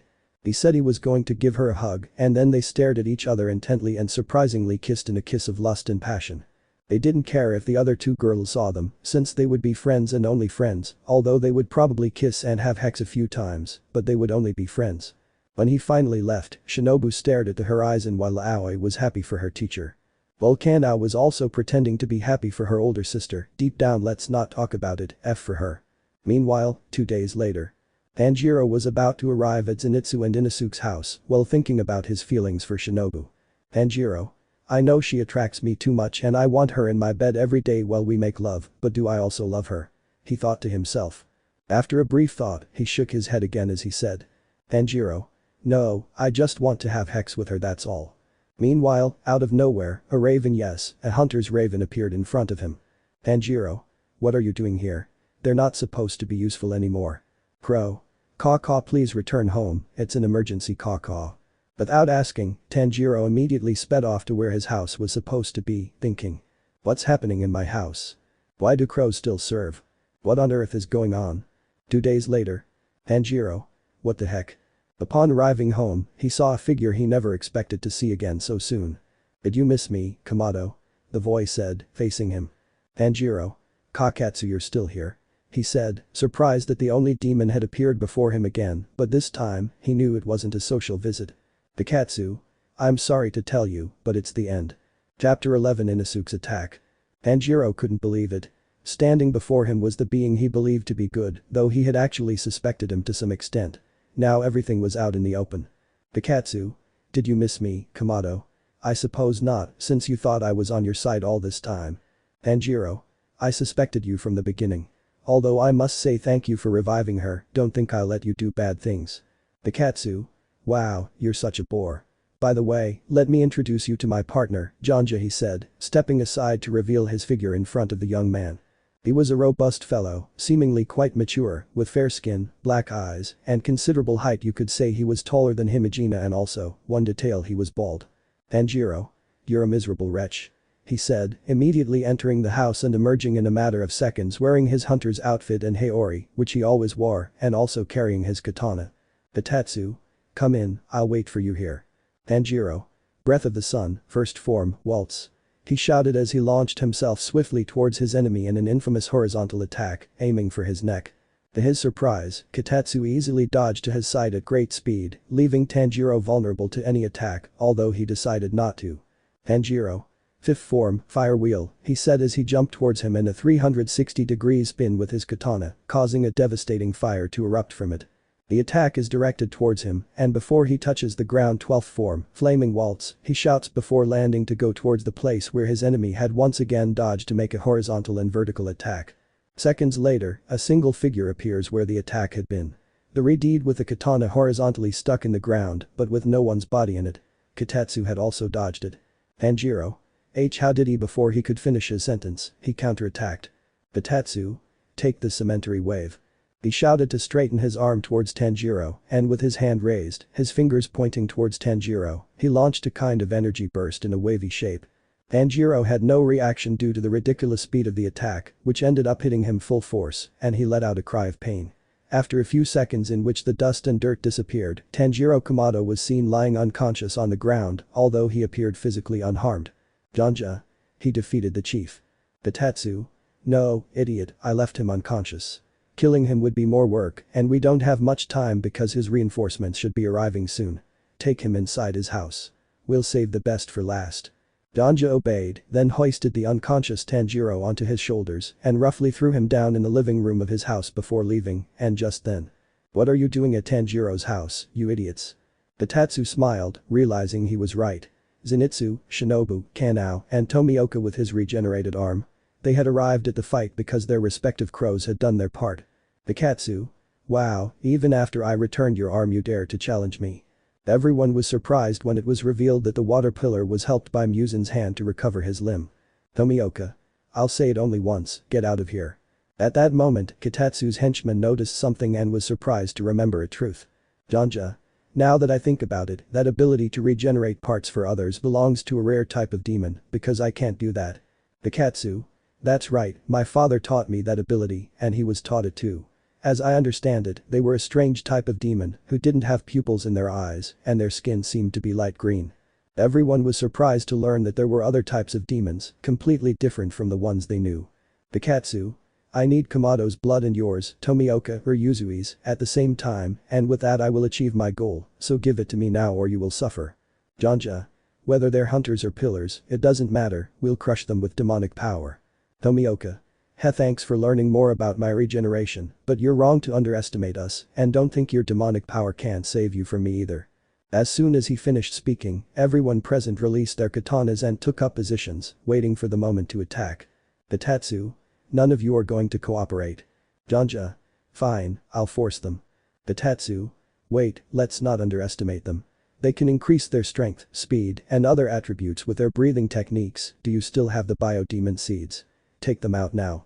Danja pulls a small jar from his rear end and inside are indeed 7 strange seeds. He takes them out, digs holes in the ground, and buries them there.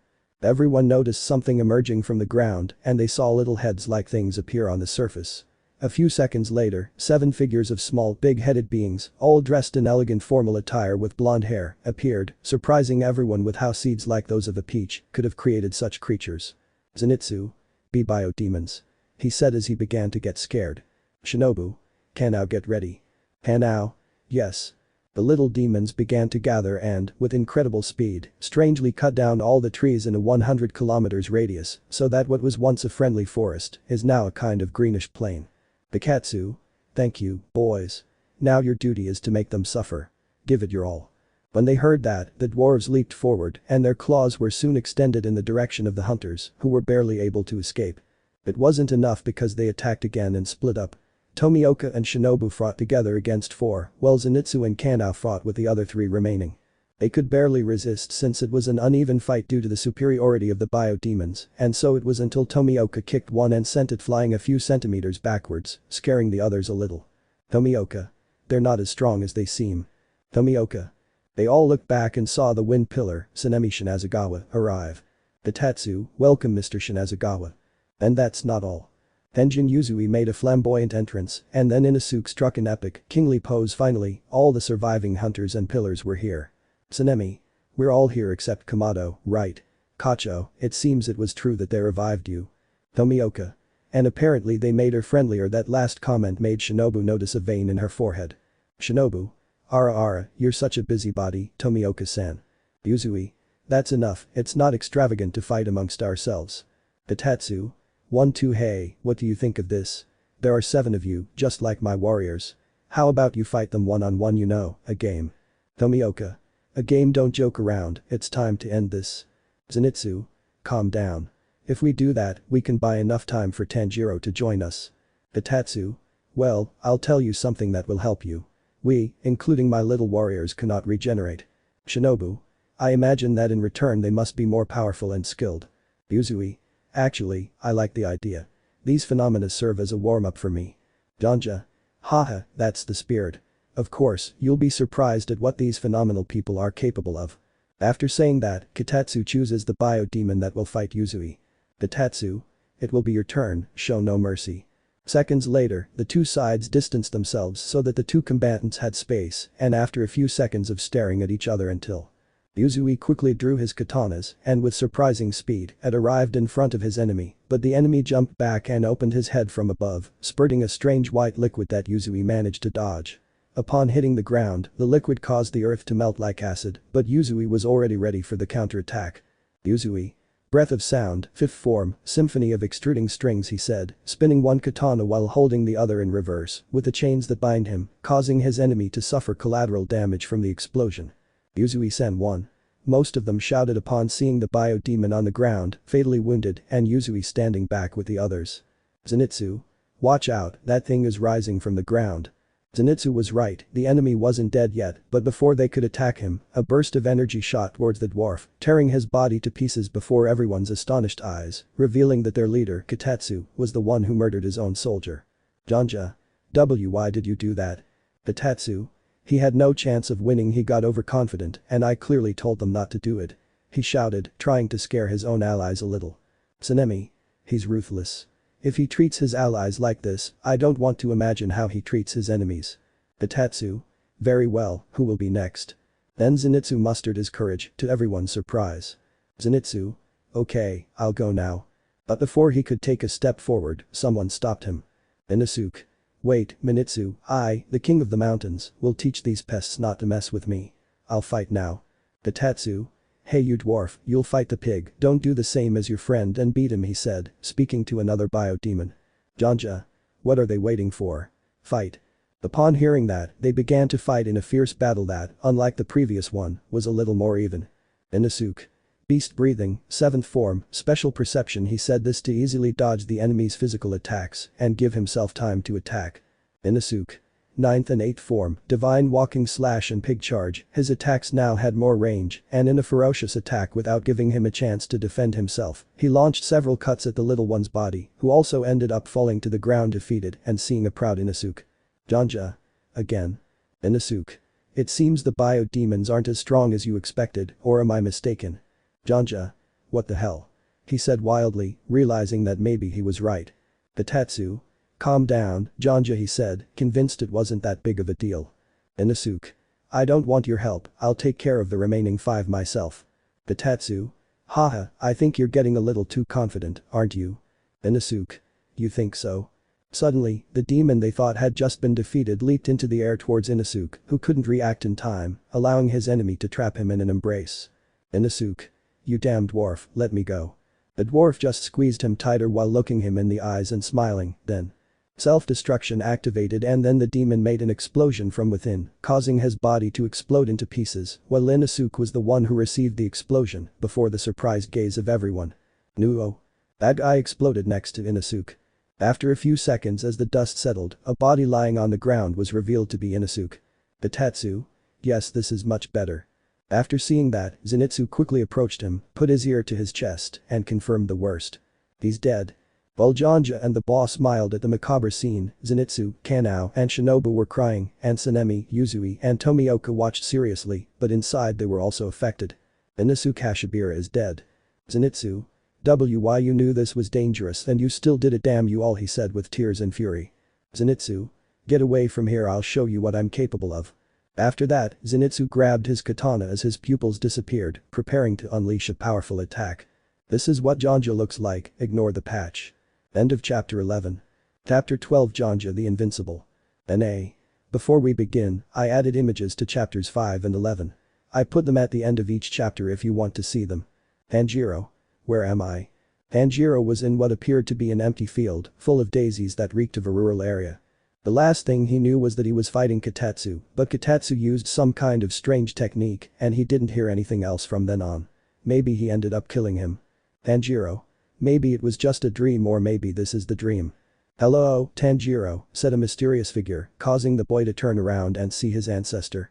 Tanjiro. Who are you, sir? Seriously, you don't recognize me? Tanjiro. You're Yoriichi-san.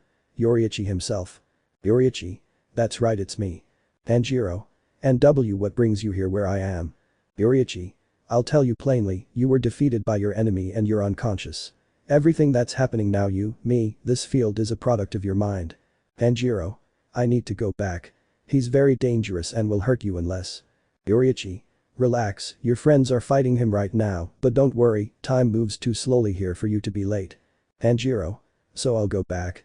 Yoriichi. Yes, but not now. If you do, you'll be easily defeated again. There's no point. Tanjiro. I have no choice, I must return now. Yoriichi. I already told you, time passes very slowly here and we'll use that time to train you.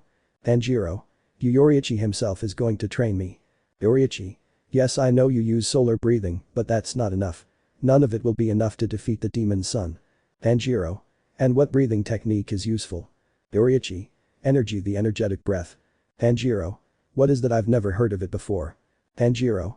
You see, every living being contains energy. It's used for running, walking, jumping, crouching, and so on. That's called internal energy. But the energy you'll use is external, the energy you'll expel from your body and katana in the form of an attack. Tanjiro listened intently to the talk about energy. Yoriichi. Now come, your training begins, Kamado. Meanwhile, back to reality. Everyone was shocked to see Inosuke's corpse on the ground, with Kanao and Shinobu in tears and the others with sad expressions. Zenitsu was furious.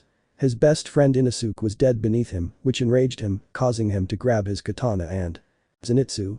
Lightning breathing, first form, lightning flash, divine speed, second form, thunderball. He said, causing sparks of electricity to appear in his eyes, making him quickly shoot towards the enemies, delivering a blow with his katana to the neck of each one, including Kakatsu and Janja. After 5 seconds, all the bio-demons' heads were decapitated and lying on the ground. Zenitsu finished them off with a single attack. Hanao. Zenitsu, you did it. Tomioka. Well done, kid. Yuzui. Hey. You're a great hero, you know that. But Zenitsu was far from happy about what he had done. Shinobu. Sister, watch out. One bio-demon remained alive and tried to attack Kanao from behind. She screamed in terror when it almost reached her, but Tomioka saved her, tightly grabbing the little one's arm. Tomioka. Goodbye. He said, quickly cutting off the dwarf's head before he could react, thus saving Kanao from certain death. Hanao. Thank you for saving me, Mr. Tomioka-san. Tomioka. It was nothing, it wasn't your fault that Shinobu didn't teach you properly how to stay alert. The real fight hasn't started yet. This was just training. Ahahaha. Tomioka. What? Tatsu and his companion are seen walking unharmed as normal despite Zenitsu's attack. Even in his rage, he was unable to harm them. Tatsu. If we've already finished your warm-up, why don't we start right away? Zenitsu. What, but that was a very powerful attack they can't survive. Shinobu. That's why they defeated Tanjiro. They're very strong. Janja. Will you do me the favor of fighting them, please? Tatsu. Yes, of course, but leave the water pillar alive. He's the key, don't forget. Janja. Thank you. The first one will be with that. He started walking sideways looking at the hunters to see who would be next with you, blonde faggot. He said he was about to shoot towards him, but halfway there Tomioka got in his way and tried to attack him, but before he could draw his katana Janja got behind him and with a kick to the back, sent him sprawling face down. Janja. Haha, take these pillars.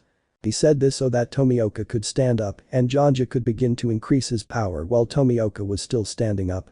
Janja clenched his fists and the ground began to tremble as pieces of loose earth and rocks flew through the air as the hunters positioned themselves to await their enemy's attack. 10 minutes later, Janja was still clenching his fists while the pillars continued waiting for him to attack, but the volley of stones made Zenitsu start crying because one hit him and he put his katana on the ground to avoid being blown away, but Janja noticed and opened his mouth to launch a gaseous attack so that it reached Zenitsu and the smell decomposed him and he ended up being blown 200 kilometers backwards.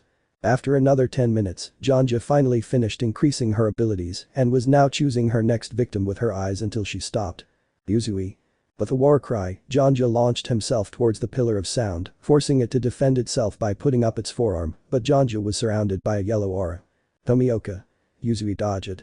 Yuzui dodged his enemy's attack, but Janja was faster, and before Yuzui could react to the second attack, Janja, with a slash of his hand, ripped off Yuzui's entire arm, causing everyone to stare in terror and Yuzui to scream in extreme pain as he felt and saw his arm being torn from his body. Yuzui. I'm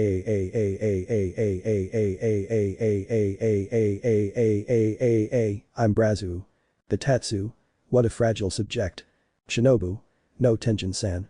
Despite this, Yuzui drew a katana and attempted to attack, but Janja headbutted him, sending him crashing into a large rock and seemingly leaving him unconscious. Janja. Take that, Piler. Shinobu. I'm coming, Yuzui, wait for me. she said, running off in his direction. Tomioka. He won't succeed, don't go. Shinobu. Shut up. Janja. You stay out of it, he said as he saw Shinobu approaching them, and with his fingers, he made a subtle attack towards him, causing him to explode and forcing Shinobu back. After reacting, they saw a large, very deep crater caused by the enemy, but no one could locate Tsunemi since he was not with his companions. Shinobu. Shinazagawa. Were you affected by the explosion?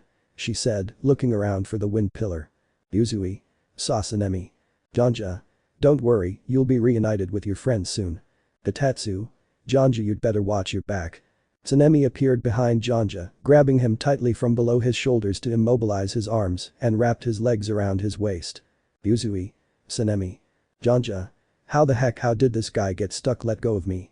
Even in an awkward position, Tsunemi managed to draw his katana and plunge it squarely into Janja's abdomen and ended up stabbing himself as well. Since he was behind him, he was sacrificing himself. Tomioka. Tsunemi, let him go. If you don't, you'll die too. Tsunemi. No, he said as blood began to gush from him. It was a pleasure to have met you all. Yuzui. Tsunemi, what are you saying? Tsunemi. Do me a favor, I don't know, die, he said while he was already dying and felt that his enemy was also in that situation. Shinobu. Don't do it. Tsunemi. Goodbye. He said, plunging even deeper, causing both Janja and Tsunemi to collapse to the ground.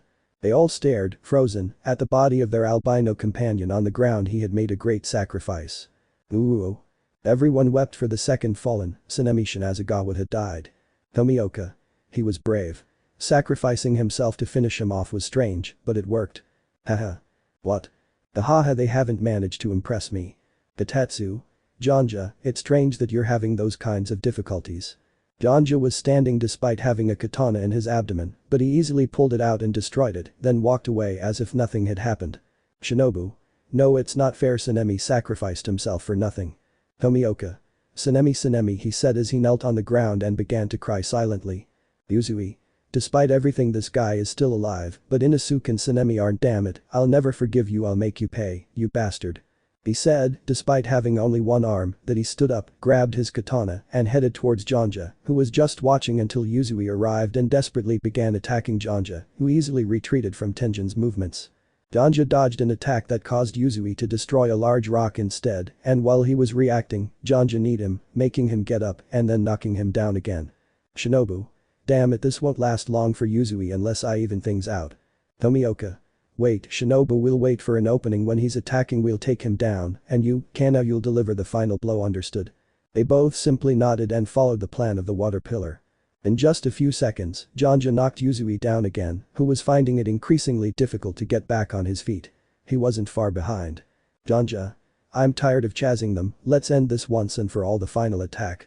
He said that daggers of electricity appeared in his hands and he started running to deliver the final blow.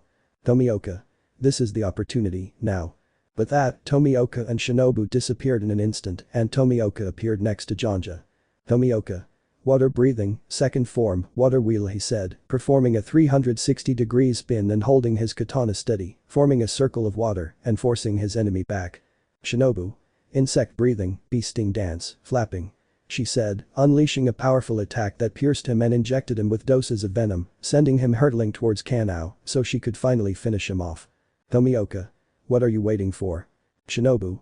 Now, Kanao, this is our chance. My poison isn't enough. Instead of preparing to fly, he retreated several meters to avoid the impact of the body and thus it regained its senses. Tomioka. You're useless. He said to the teenager, and Janja was already in front of them. Janja. It was a good try, they almost beat me, almost. No, Tsunemi Inosuke, they can't be dead, sobs. I'll give everything to get revenge. Janja. You've only made me angry, you fool. Now I'll kill you all together except you, water pillar, for now you live a little longer. Shinobu. Congratulations, Tomioka-san, you're the only one who's being saved. Tomioka. It doesn't matter, they'll kill me sooner or later too, we have to fight. With that, the two of them took off firing at the enemy, who also approached them, and a mini battle began in which Janja had the advantage despite being alone. Mr. Yuzui, forgive me, I couldn't help you. Yuzui. It's inking, I swear. Yuzui was lying on the ground but managed to stand up and watch his comrades battle while in his mind, he remembered the moments he spent with Inosuke in the red light district. Yuzui. I will take my revenge on you, or I will join you very soon, he said, as a kind of very thick energy began to charge in his katana. Die. She yelled, lifting her up in Janja's direction. He saw a very fast burst of energy hit him and knock him away, so that seconds later Janja was seen completely unharmed, apparently unaffected by Yuzui's attack. Tomioka. Are they invincible? Yuzui. No, maybe I've failed, he said, finally giving in and falling to the floor without a sign, his body remaining motionless, implying that he died of exhaustion. Hanao cried upon seeing the dead albino's body, and the other two were just more scared. Shinobu. No, Yuzui, everyone is dying, and I don't know what to do, please. Tanjiro, where are you? I need you. Tanjiro. Tanjiro. Tanjiro. Janja. Well, 3 of you have already fallen, so surrender. Tomioka. We have to counter his attacks and attack him from there. Janja. That won't make any difference to them, but if you want. Now. He shouted, rushing out to attack Tomioka and Shinobu, who, due to the enemy's speed, could only wait to receive the attack. Tatsu. Wait, Janja, you must stop. He said, and Janja immediately obeyed and stopped in the middle of the road. Janja. Why are you stopping me? Let me finish them off. Tatsu. How many times have I told you to be patient?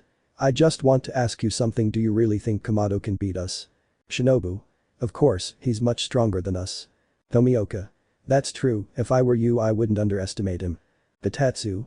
Hahaha, so your hope is Tanjiro. Hahaha, I already faced him and defeated him rather easily, I don't think that's going to change. Janja. When he wakes up, he will surely flee upon learning of our great power. Hanao. I the no run away from you evil ones. Tatsu. All the hints they're making me want to give that idiot another chance, well, we'll wait for him in the meantime. This surprised everyone, seeing that their Katatsu was buying them more time to live. Janja. No boss, that's not a good idea, we can't wait. Tatsu. We'll only wait for 1 hour. We can't give him any more time. Janja. No, I refuse, he said, before going out again to attack the pillars. Tatsu. Janja, you're disobeying a direct order, he said, once again making his partner stop abruptly. Janja. Sorry boss, I wasn't thinking straight. Tatsu. Shinobu, your boyfriend Tanjiro gave you 1 more hour of life, so feel grateful for my kindness. Shinobu. She's not a pillar yet. I was dead and couldn't continue her training, it's not my fault.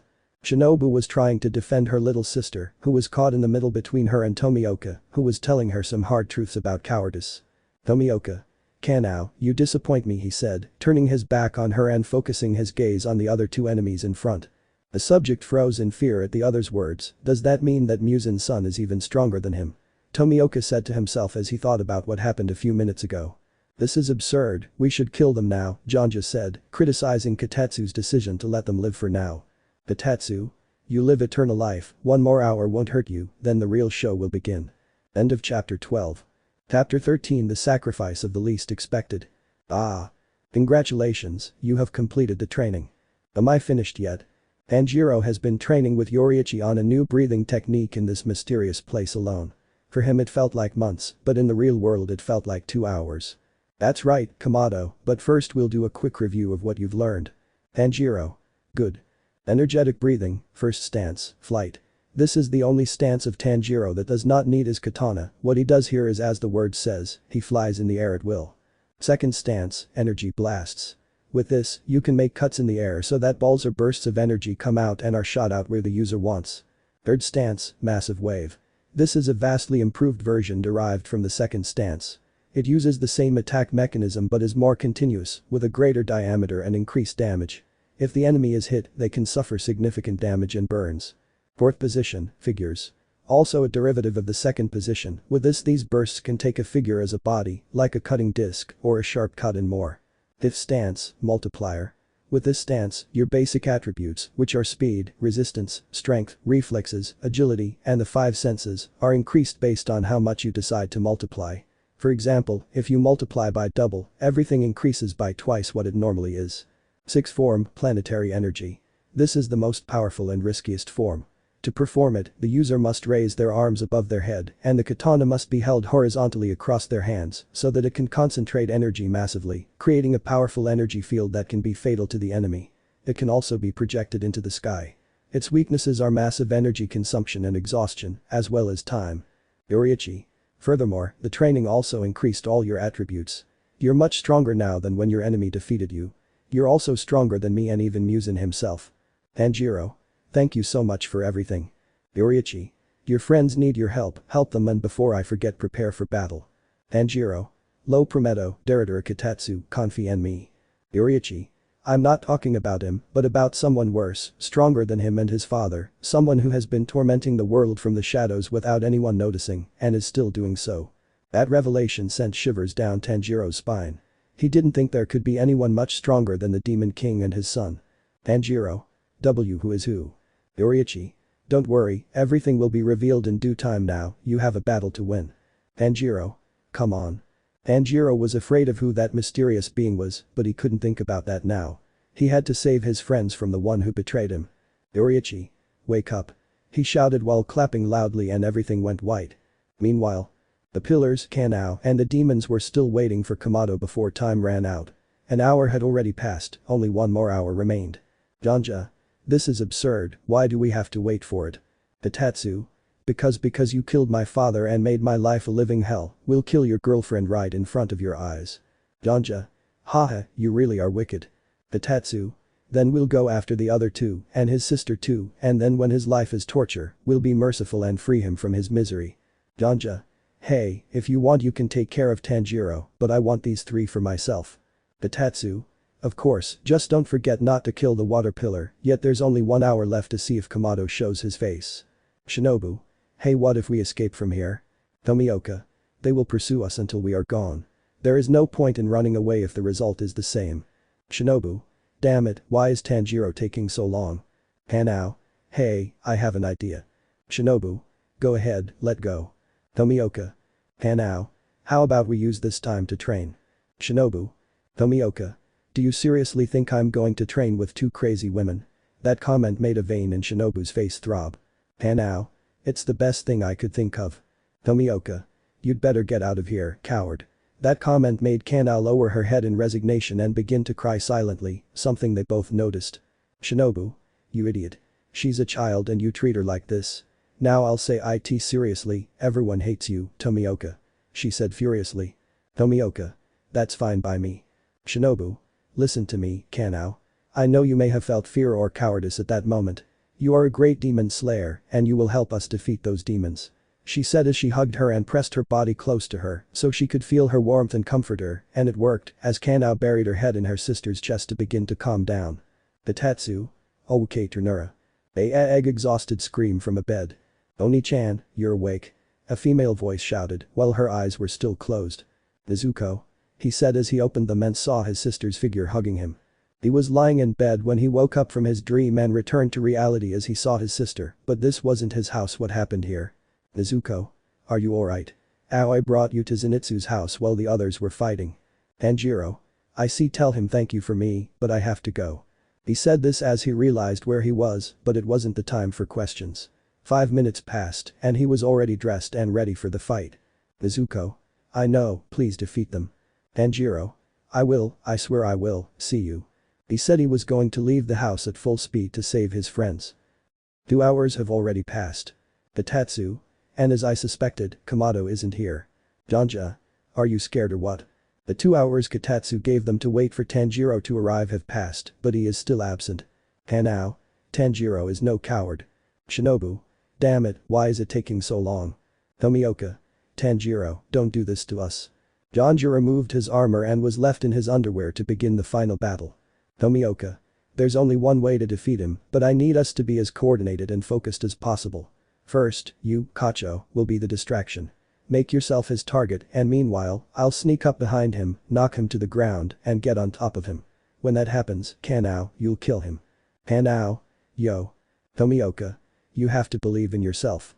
You have much greater potential than the two of us. Janja. It seems Kamado got scared and decided not to come help them. Hanao. He's coming, and when he does, you'll regret it. Tomioka. Follow the plan, go Kacho. With that, Shinobu drew her katana again and at great speed moved straight towards the bald man.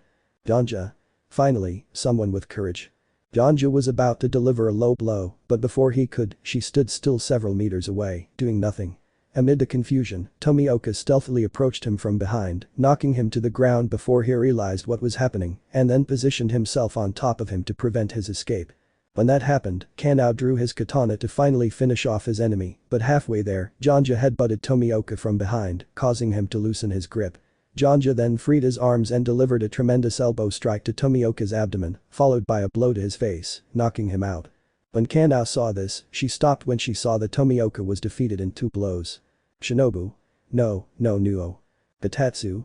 Hahaha, did you seriously think that pathetic tactic was going to work? Janja.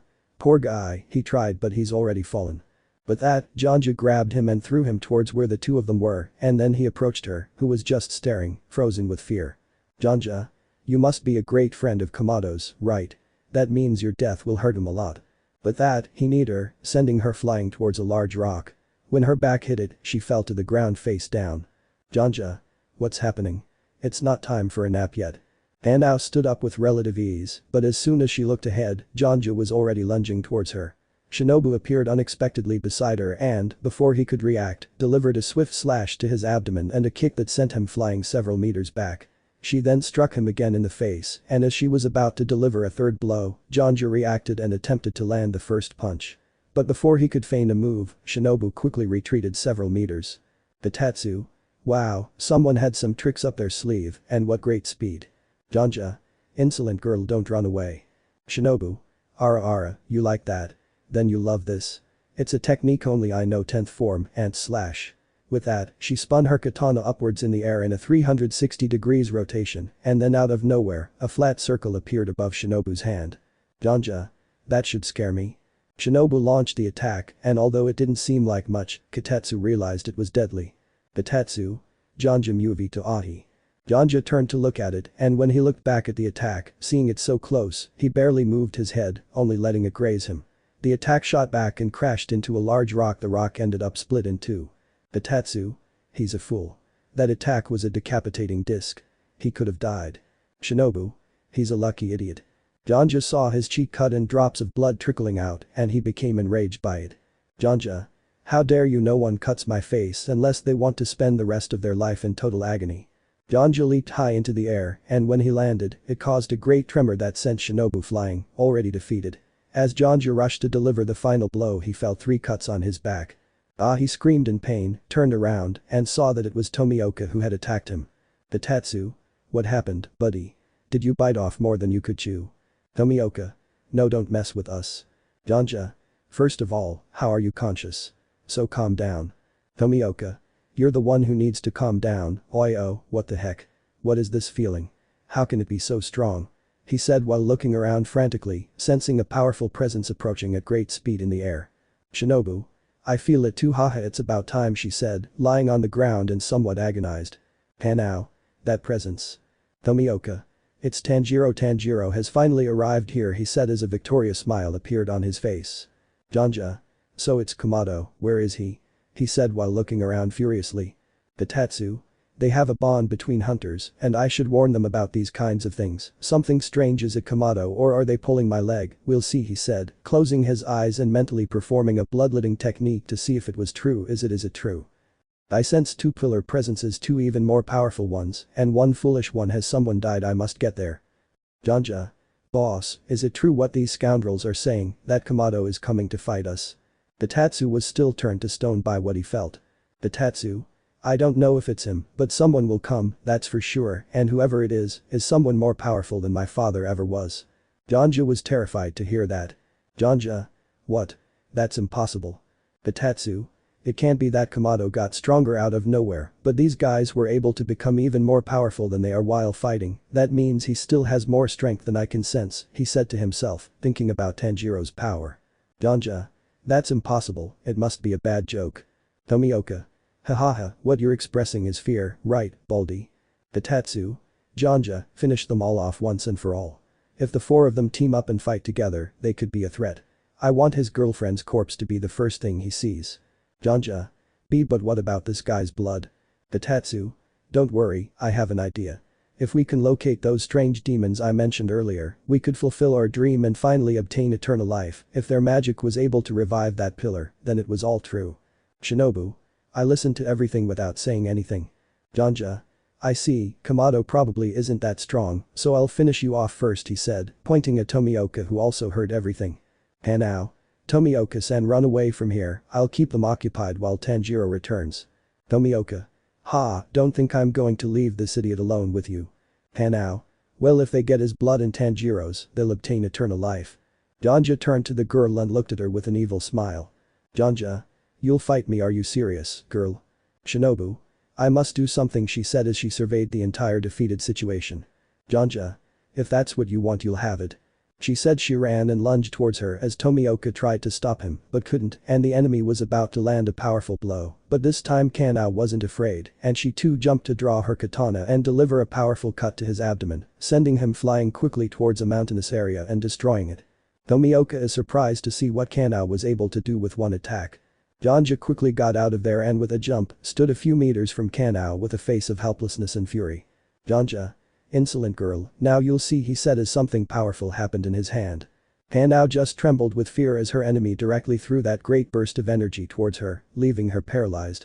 Shinobu resigned herself to it as Tomioka watched in astonishment and without thinking much, he ran to stand in front of Kanao to protect her and the attack hit Tomioka directly. He was sacrificing himself to save Kanao's life. Ah, Tomioka screamed as Shinobu and Kanao watched this act in surprise. End of chapter 13. Chapter 14, the arrival of the hero. Janja. Thomas. He screamed to unleash a kind of massive energy blast towards Kanao because of the strong attack she had given him, and that's why he became enraged and set out to kill her. Tomioka and Shinobu watched in disbelief, especially Shinobu, seeing that her little sister was about to die, but Tomioka didn't hesitate and directly stepped between Kanao and Janja's attack so that he would take the full force of it instead of her, to the surprise of both sisters, as Tomioka took the blow. Ah, he screamed in pain as he felt the attack, followed by an explosion of earth and smoke. Seconds later, the glare faded, revealing Tomioka's figure snooping around, and with his skin burned from the attack, he collapsed to the ground on his back. N.A. For more pleasure and sadness, listen to this music while you read. Hanao was shocked to see Tomioka protecting her, dying on the ground for her. Hanao. And no, Mr. Tomioka-san, she said, approaching him, still surprised. Tomioka. Hanao dying and could barely speak. Hanao. Why did he do that? Why? She said as she began to cry upon seeing that he had sacrificed himself for her. Tomioka. Take your sister and run away from here now, he said as his voice faded and his time was coming, struggling to speak while Kanao stood beside him crying. Tanjiro. I sent someone fading away, they're about to die. Tomioka. What a humiliation, I a pillar sacrificing myself for a child, I'm proud of you. As Tomioka spoke, tears began to stream down his face, for he knew this would be his end. Hanao. Mr. Tomioka-san and Tomioka. Kanao, I love you like a little sister, I love you, he said as he finally closed his eyes and, with tears in them, let out his last breath before falling into the inevitable. Tomioka, the water pillar, had died. Hanao. No, nuo, she screamed upon seeing him dead and also shed tears. Shinobu. To Tomioka, she also shed a few tears from a distance as they both looked at the corpse of the water pillar. N.A. That's the end of the song. Nu. Ha ha. Suddenly, Kanao's Yandere mode returned upon seeing Tomioka's death, something that surprised Shinobu, Katetsu, and Janja. Something changed in her. Hanao. Ha ha ha ha ha, manic laughter, ha ha ha ha ha. Hanao. Tell me something, you disgusting old bald man, have you ever been intensely afraid of someone? Ha ha. Janja. Hanao. Flower breath, 8 posture, floral energy. Shinobu. What the heck is that? Suddenly, Kanao grabbed her katana vertically and positioned it at head level, pointing it at her opponent. She then forcefully plunged it into the ground, causing a burst of energy in the shape of a sunflower to erupt towards Janja, who could only stare in surprise. Katetsu. Be careful, that attack is dangerous. Janja. It doesn't matter. When the attack reached him, he struck it with his arm and deflected it to another place, which, when it reached the spot, caused an explosion and completely destroyed it, leaving the bald man's arm limping. Janja. That was quite an attack, you're full of surprises. Hanao was a little surprised because she was starting to calm down, but she was left without energy and remained kneeling almost motionless, and Janja approached her. Janja. Lol, I can't wait to see Kamado's face when he sees his friend squashed, haha. With that, Janja raised his large foot and then brought it down forcefully and quickly where Kanao was, intending to turn her body into mush, but when he did, he saw that Kanao was no longer there but was next to her sister, which surprised everyone, even Kanao, since she didn't move from where she was. Janja. What's going on here? Hanao. How did I get here? Shinobu-san. Shinobu didn't know what to say when she saw how he came to her side. The Tatsu suggested it and turned his head diagonally upwards to see a Tanjiro. Tanjiro had arrived at the fight and he was the one who saved Kanao at incredible speed. "Kanao. Look, it's him," she said excitedly and happily to see that her friend had arrived. "Shinobu. It's Tanjiro," she said, even more excited to see her hexman arrive at the fight. "The Tatsu. You finally showed up," he said as he approached. Tanjiro was now in the center among them all, silent with a serious expression, looking at Kitatsu who was smiling maliciously, while Kanao and Shinobu smiled with happiness, and Jonja, in astonishment, just watched with a sigh. "Kitatsu. Can you tell me why you've come here, Kamado? I hope it's not for the same nonsense as the others. You'll never defeat us," he said as he watched Tanjiro walk towards Tomioka's corpse. "Tanjiro? What happened to him?" he asked as he confirmed that he was dead. "Kanao. He tried to save me. When I heard that, I turned around and saw the bodies of Sanemi, Yuzui, and Inosuke also dead around me. Jonja. Are you sad that your useless friends died? Tanjiro. These guys killed the remaining pillars and my friend, they're monsters," he thought to himself as he clenched his fist in fury. Jonja. Haha, you don't have to be sad, soon you'll be joining them because now I'm sending you to the afterlife. The Tatsu senses Tanjiro's power and strength increasing just as he predicted as Kamado walks in the direction of Jonja. Jonja. Ha, seriously, you miss them that much? Well, that's what you'll get now, he said, about to hit him, but to his surprise, the Redeed was behind him as he headed towards the Butterfly Sisters. Jonja. How did he do it? Tanjiro was already standing in front of Shinobu and Kanao was by his side. Shinobu. Hello Tanjiro, I'm glad you're here, she said, nearly fainting. Tanjiro pulls a strange seed-like object from his groin and offers it to Shinobu. Here, take it. Shinobu. What is it? Tanjiro. Eat it, you'll see. Without thinking, Shinobu ate it and in a matter of seconds she was already standing up since that thing was something healing, which surprised Kitatsu and Jonja. Tanjiro. Courtesy of Aoi, I make them using your medicine bottles. Shinobu. I'll thank him later if we make it out of this alive. Tanjiro.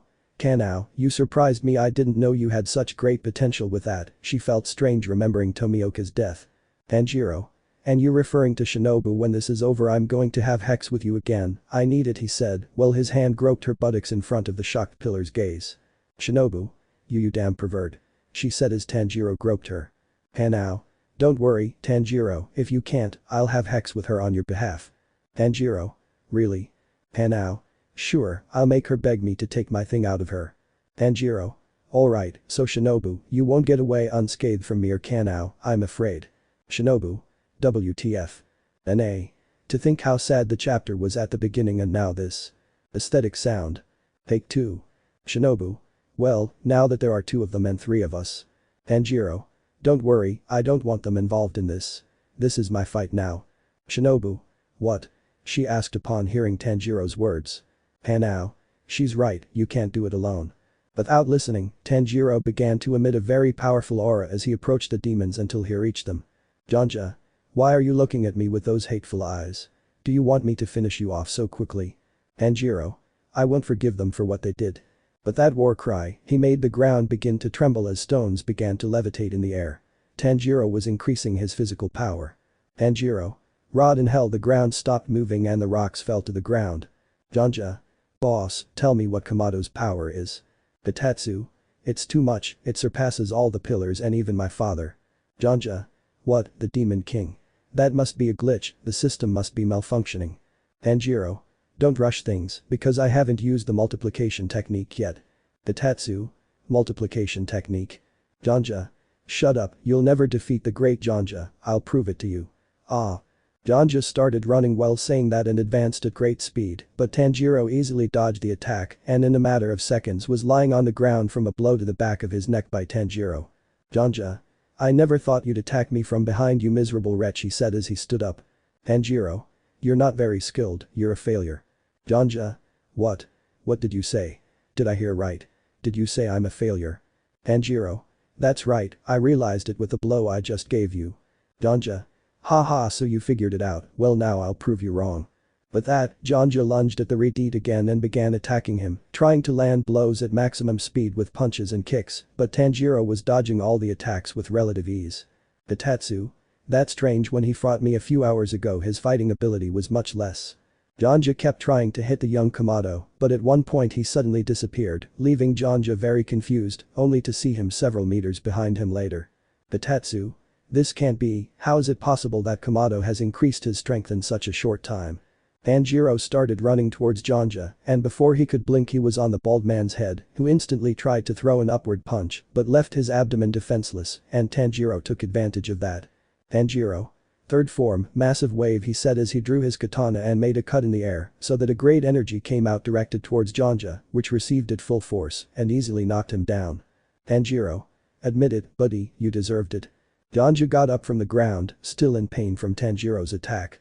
Janja? Insolent, arrogant clown, I will destroy you. I said, grabbing a rock to throw it at him, but he took it and it hit him on the forehead and did nothing. Tanjiro?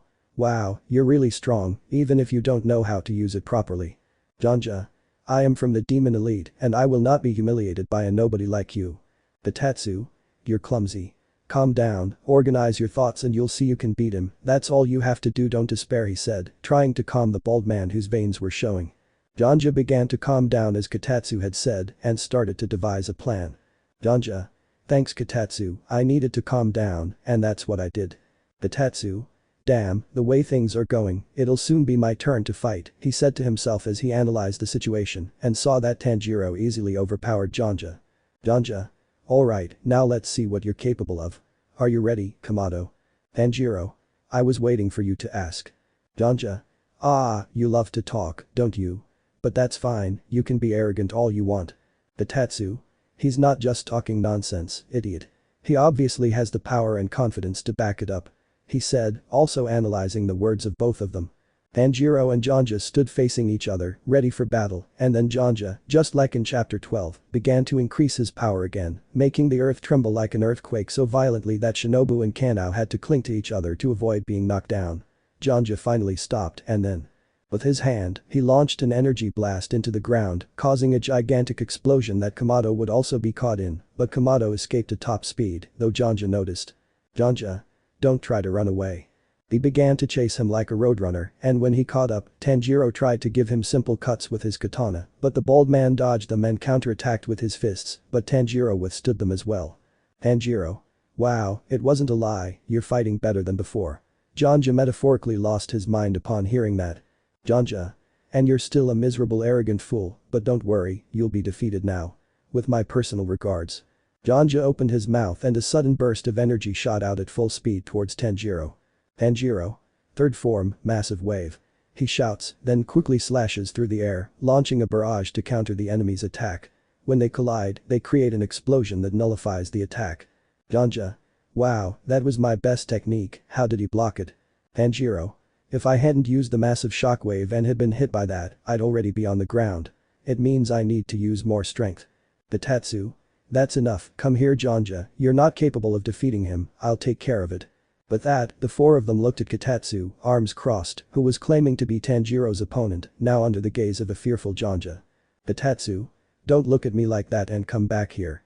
Thanks to your impertinence, there's no other option but to go and defeat him myself. Shinobu? It seems that guy will finally fight. Even the biggest and strongest of them are afraid of him, she said, referring to Janja and Kotatsu's extreme fear and respect. Kanao? Tanjiro, watch out. The true test of Tanjiro's new abilities, Kotatsu. Janja? Well, this can't be right, so the boss will be the one to kill you, you'd better prepare yourself. Kotatsu has more power than you can imagine.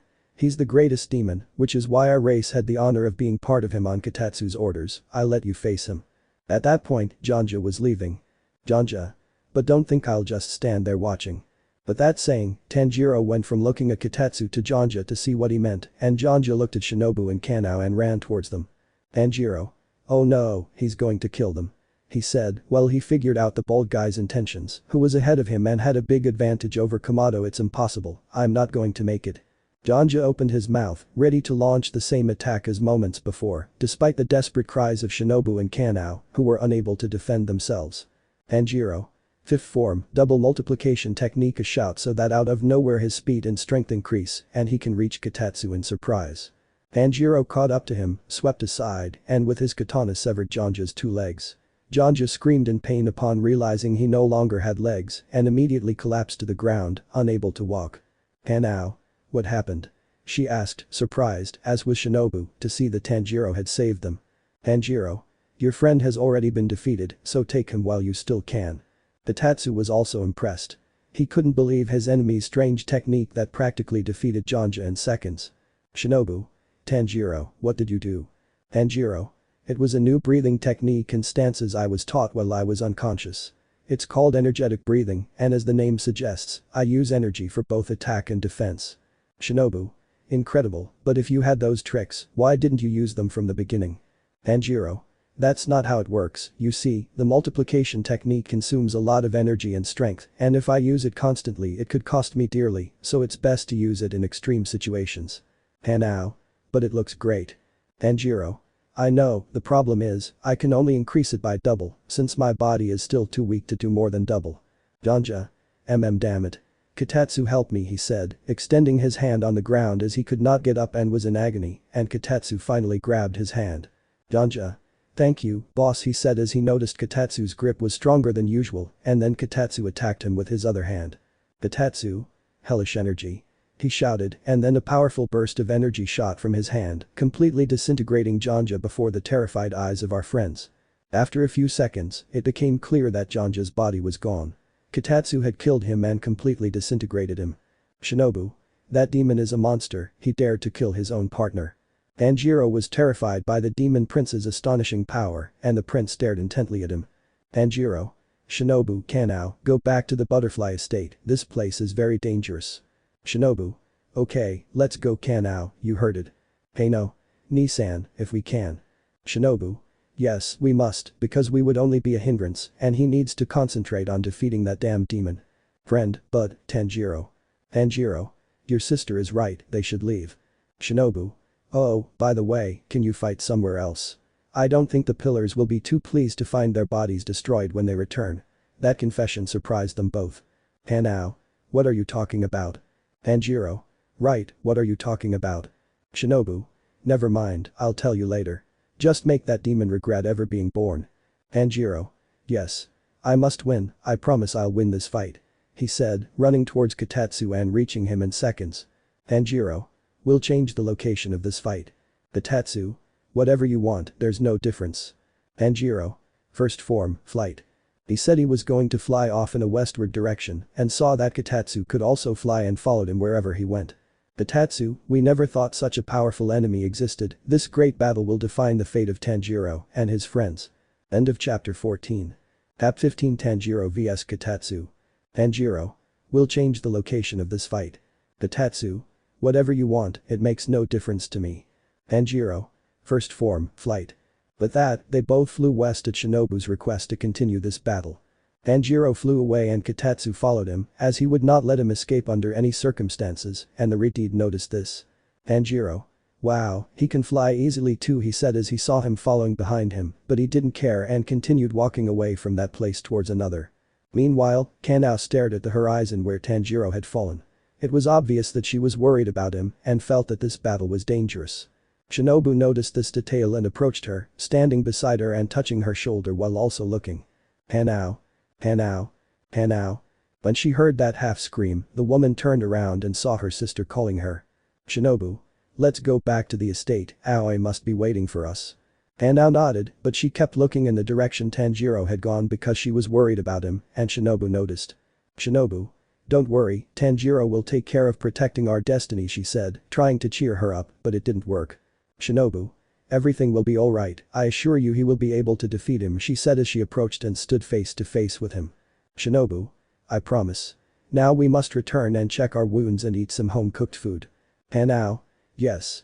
With that, they both left for home, leaving Tanjiro behind to deal with defeating Kitetsu on his own. Meanwhile, Tanjiro and Kitetsu were arriving at what looked like a wasteland, where there was no life, and the only things there were rocks and rock formations, just as Tanjiro wanted, so he wouldn't endanger anyone's life. Tanjiro. Perfect, empty, perfect for fighting he said, causing them both to stop and land on the ground. The wind was strong, and their hair and clothes moved across the moor as they stared at each other, while the sunset began to appear. Kitetsu. Now I understand, you've chosen this place to be your tomb hahaha you should feel honored, since a nobody like you will have the pleasure of playing a little with the demon prince. That comment brought a smile to Tanjiro's face, who had been keeping quiet. Kotetsu. When you were born, the fate of your family and friends being killed was already written in stone because you weren't able to protect them. That means you're a loser. And when you were a demon, our race expelled you like a dog, he said while mocking the deed, referring to his past. Tanjiro. Well, I should thank you, because without you, my mating mate wouldn't have been revived, he said, referring to Shinobu. Kotetsu. WTF. Tanjiro. What? Aesthetic sound. Aesthetic sound. Take 2. Tanjiro. Well, I must thank you. Without you, Shinobu-san, I wouldn't have come back to life, and only you made it possible. He said, referring to Shinobu. Tanjiro. Besides, with the necessary training, and nobody could defeat a distinguished demon. Kotetsu. Ha ha ha ha, that was a good attempt at a joke, he said, while mocking his opponent's comment. Kotetsu. It will show you the wall you will never climb, no matter how hard you try. With that, they both positioned themselves to fight. Kotetsu placed his 2 arms at his sides, semi-extended, and Tanjiro drew his katana, ready to fight. The wind continued to blow strongly, and when it caused a rock to move, Tanjiro understood the signal and shot off towards Kotetsu. Tanjiro arrived and began trying to make simple cuts, but Kotetsu blocked them with his arms facing him with relative ease. Tanjiro then tried to attack his legs, but Kotetsu jumped and leaped backward to get away from him. Tanjiro followed, but Kotetsu positioned himself horizontally on a hill like a wall, crashing into Tanjiro and delivering a powerful blow to his face. When he snapped out of the trance from the blow, he saw that Kotetsu wasn't there, but then he appeared behind him and tried to attack from behind. Tanjiro reacted quickly and dodged the attack, then continued trying to slash him, but now Kotetsu was blocking and dodging Tanjiro's desperate attacks more easily than before. Kotetsu? What's wrong, Kamado? Is that all your power? You didn't fight like that when you defeated Jonja. Where did your strength go, he said as he easily punched Tanjiro in the face and then kicked him in the abdomen, knocking the wind out of him. Show me, he said, and punched him in the back to knock him to the ground, but as soon as he touched the ground, he got up. Tanjiro. This is incredible, in seconds he's already shown you have more speed and better movements than me, this is impressive, I said while smiling to keep from succumbing to fear. Kotetsu. Show me what you're capable of, or have you already used up all your strength? Tanjiro. Alright, I'll show you. He said, focusing his katana on his inner strength to perform his special technique, and finally, after a few seconds, he did it. Tanjiro. 5th form, multiplication technique. He shouted, causing his katana to take on a reddish aura. 2nd form, energy blasts. With that, he made a cut in the air, and from that cut, a burst of energy shot out towards Kotetsu, who managed to dodge it by jumping back. The energy destroyed the mysterious figure he was standing on, but Tanjiro reacted and again shot towards his enemy. Tanjiro landed a punch to the demon's face and immediately inflicted several cuts to his abdomen, then kicked him, sending him flying through the air. But before Kotetsu could reach Tanjiro, he vanished before his eyes and suddenly appeared at his side, kicking Kamado and sending him stumbling back several meters. A smiling Kotetsu could be seen, while Tanjiro looked on in surprise. Kotetsu? If this is your limit, you've disappointed me, Kamado, he said while blood appeared at the corner of his lips, but the cuts on his abdomen hadn't affected him at all. Tanjiro. You know what? Even in moments of despair, it gives me happiness and enthusiasm to keep fighting, he said while smiling despite the adversity. Kotetsu.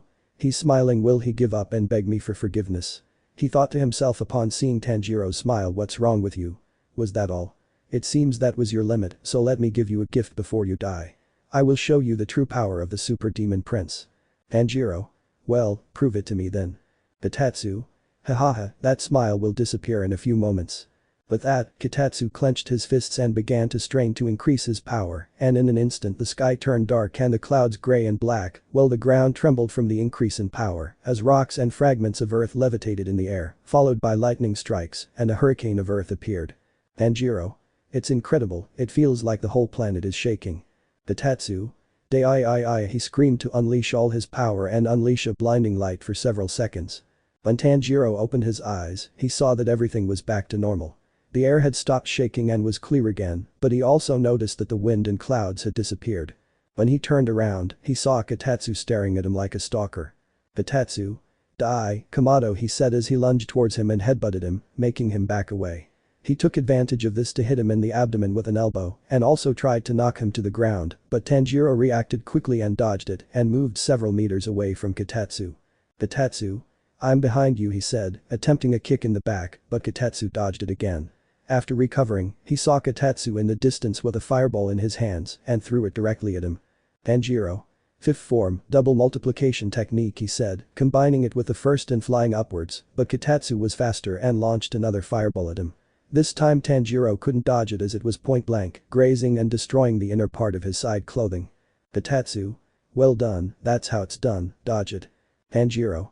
Wow, his power is incredible, I couldn't even dodge it with the double multiplication technique, he said to himself. Kitatsu. And I even threw it weakly so you could dodge it. It would be very boring to defeat you so easily. Tanjiro. I have no other choice. Kitatsu. Was that the limit of your special abilities? Hahaha, all you did was extend your life a little longer than planned. You're still a loser. Tanjiro. It's possible but this isn't over yet, he said as he took off his upper garments, remaining naked from the waist up, showing his bare torso before grabbing his katana and beginning to strain his entire body. Tanjiro. Please, body, resist the power of the 3x multiplier. He shouted into the air before starting to use it. Ah. Ahhh. Ah. Ahhh. Those were the screams of Tanjiro as he was unleashing his power before the watchful gaze of a Kitatsu with his arms crossed. Ah. Seconds later, smoke and steam began to pour from Tanjiro's body. He was burning while his gaze was fixed on Kitatsu, and you could see how the atmosphere began to tremble from that tremendous power. A multiplication technique increased 3 times. What? Ignoring Yoriichi's warnings, Tanjiro used triple multiplication. Can his body withstand that power beyond its limits? Triple multiplication technique. With that, Tanjiro's katana began to have a pure reddish aura, and so did he, and he lunged towards Kitatsu, who seemed frozen by the tremendous power of his enemy. Upon arriving with a face of fury and fighting spirit, he made a diagonal cut across Kitatsu's chest, causing him to bleed out in a spray of blood in the air before Tanjiro kicked him, sending him flying. When Kitatsu was able to react again, he tried to launch an energy blast, but Kamado was already on his back and gave him another diagonal cut, causing him to bleed profusely and sending him flying against some rocks for several seconds. The place was silent. Kitatsu? You miserable wretch. He shouted as he left and tried to deliver a fatal blow to Tanjiro, but Tanjiro was faster and stabbed him in the abdomen, causing him to bleed out again and making him retreat. Then Kitatsu lunged at him with both hands, and Tanjiro, with his katana sheathed, did the same, thus beginning a fierce struggle between them. They were evenly matched, but Tanjiro began to exert more force, and Kitatsu yielded and decided to climb on top of Kamado and strike him with both hands. But Tanjiro was faster and delivered a powerful headbutt, then with his katana, he made 3 cuts to his forehead, sending him to the ground sideways from the pain. Tanjiro, due to inertia, stumbled back several steps and could barely stay on his feet. Both were exhausted and badly injured, Kitatsu from fatal wounds and Tanjiro from the multiplication technique. Kitatsu. It can't be, I, the strongest demon, am humiliated by a nobody, he said to himself while trying to stop his bleeding. Tanjiro. I must end this battle quickly, otherwise I will be the one who loses, he thought, noticing his incredibly increased muscle mass. Kitatsu got up with difficulty and saw drops of blood dripping from his hand, and that enraged him. Kitatsu. My blood is being spilled by this insect, I will never forgive you, I will never forgive you. He screamed, his voice echoing throughout the place. Tanjiro. Kitatsu. I don't need you or this disgusting planet anymore, I'll destroy it and there's nothing you can do to stop me. He said as he shot off into the sky while a dark aura surrounded him. Kitatsu. If you want to dodge it, try, but either way, your beloved planet is already doomed. He shouted while charging a powerful energy blast in his hand. Tanjiro. What can I do? He's got me cornered.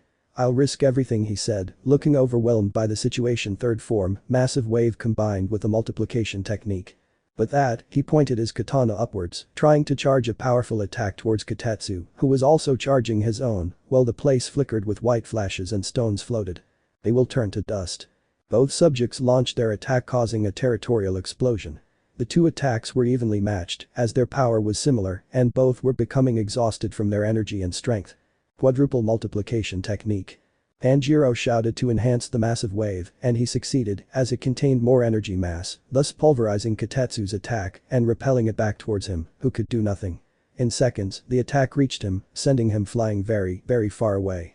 Meanwhile, Tanjiro was already truly exhausted, having used the multiplication technique 4 times when he could barely withstand the triple one. Tanjiro. I must use the planetary energy technique. With that, I'll defeat him in an instant. He said while analyzing the situation of the fight, since he knew that attack wouldn't be enough to defeat him. Tanjiro. Where is it? Just as Tanjiro suspected, Kitatsu was still alive but badly wounded. His work shirt was torn and his entire body was covered in fatal bloody cuts. Kitetsu. Damn it. Why is Kamado stronger than me?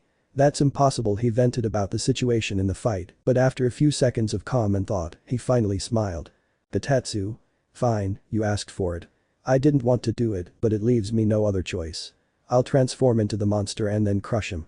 When I do, no one will be able to stop me. I'll be invincible, and his terrified face will make it all worthwhile. Ha ha ha ha, he said, quickly returning to the fight. In seconds, the two were face to face again to resume the fight. Tanjiro. I must concentrate my spirit and create planetary energy. Kitetsu.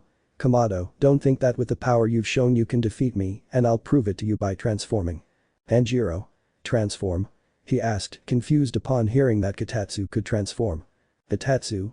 I'll give you a biology class. Tanjiro. He was just paying attention. Kitetsu. You should know that demons die upon contact with the sun, but they are immune to the moon, even though it also emits solar rays. However, the moon does not emit them with enough power to kill them, as it does not reach 17 million Blutz waves. Tanjiro. What is this guy talking about? Kitetsu. When my eyes receive those 17 million, there's a reaction within me, and the transformation begins upon hearing that. Tanjiro was a little scared to make it possible. I'll swallow the blood you gave me in chapter 5, he said, pulling a bloody handkerchief from his rear end. Kitetsu. I'm sorry for making you wait so long, Kamado. This nonsense should be over by now. After giving him a devilish smile, Kitetsu swallowed the entire blood-soaked handkerchief and Tanjiro watched in fear, awaiting his reaction. Tanjiro. What did he do? Kitetsu. It's a shame, kid. If you were still a demon, I would have been useful to you now, haha, he said while staring at the moon. They began to hear the sounds of panting animals and hearts trembling like drums, then Kitetsu's jaw began to widen, large fangs emerged, and his red pupils disappeared before the eyes of a shocked Tanjiro. Yoriichi. Kitetsu began to transform, causing his build to grow abruptly, while his skull took on a more animalistic shape, his nose disappeared, and fangs emerged from his lips. Erg. Dark fur begins to appear all over its body, while its eyes grows abruptly until it reaches the height of the moon, while its eyes turn completely red without pupils, and its clothing also grows larger with it. I let out a scream similar to the howl of a deep monster. Kitetsu has transformed and is now ready to fight the final battle. Like this, but with clothes. End of chapter 15. Chapter 16, Kitetsu's terrifying transformation. They began to hear the sounds of panting animals and hearts trembling like drums, then Kitetsu's jaw began to widen, large fangs emerged, and his red pupils disappeared before the eyes of a shocked Tanjiro. Yoriichi. Kitetsu began to transform, causing his build to grow abruptly, while his skull took on a more animalistic shape, his nose disappeared, and fangs emerged from his lips. Erg. Dark fur begins to appear all over its body, while its eyes grows abruptly until it reaches the height of the moon, while its eyes turn completely red without pupils, and its clothing also grows larger with it. I let out a scream similar to a monster's howl and a deep sound. Further away, Shinobu and Kanao can be seen returning to the butterfly cave, but Shinobu turns around and notices something strange. Shinobu. What was that? Kanao. Is something wrong, Ni-san? Shinobu. I don't know, don't you feel that? Kanao. No, although I do feel something strange, don't you think? Shinobu. Hey, look at the moon, look at that shape, didn't we come from there? She said, pointing to Kitetsu's monster form that could be seen in the distance. Kanao. Yes, what's happening? Suddenly both of them gasped as they felt Kitetsu's power in the sky. Shinobu. That demon increased his power, this is bad. Kanao. Kanao lowered her gaze and slowly, silently, began to walk away from Shinobu, returning to the fight. Shinobu. Kanao. She said as she saw her sister walking away, and Kanao stopped when she heard her teacher's voice. Kanao. I will fight again, she said after seconds of silence, still with her head down. Shinobu. What? Kanao. I'll return, he may die. Shinobu. But please, we're talking about Tanjiro, he's invincible. Besides, there's nothing we can do against Kitetsu. Kanao. I know that, but I have to go back, that's all I know, she said, running off towards the battle with a Shinobu in pursuit. Shinobu. Wait for me. She shouted to follow her. Tanjiro. Am I dreaming? He said, unable to believe Kitetsu's monstrous form. Out of nowhere, Kitetsu punches Tanjiro where he was standing, causing him to jump and quickly hide on another hill. Kitetsu. Ha ha ha ha, what did you think of that? Kamado, your end will come, he said, already knowing where Tanjiro was. He moved to the other side of the hill and with one hand knocked it down, causing his enemy to come out. He then chased after him, trying to stomp on him, but Tanjiro was fast and couldn't hit him. Tanjiro. I don't understand what's happening, he said as he dodged and dodged. Then Kotatsu stomped his foot, forcing Tanjiro to jump upwards so he could see the monster's hideous gigantic face more closely. Tanjiro. He's a giant, he's turned into a monstrous giant, he said as he landed. Kotatsu. I'll tell you something very interesting about me, when I transform, my power increases tenfold, I stated while trying to punch him again, but he bucked me again. Tanjiro.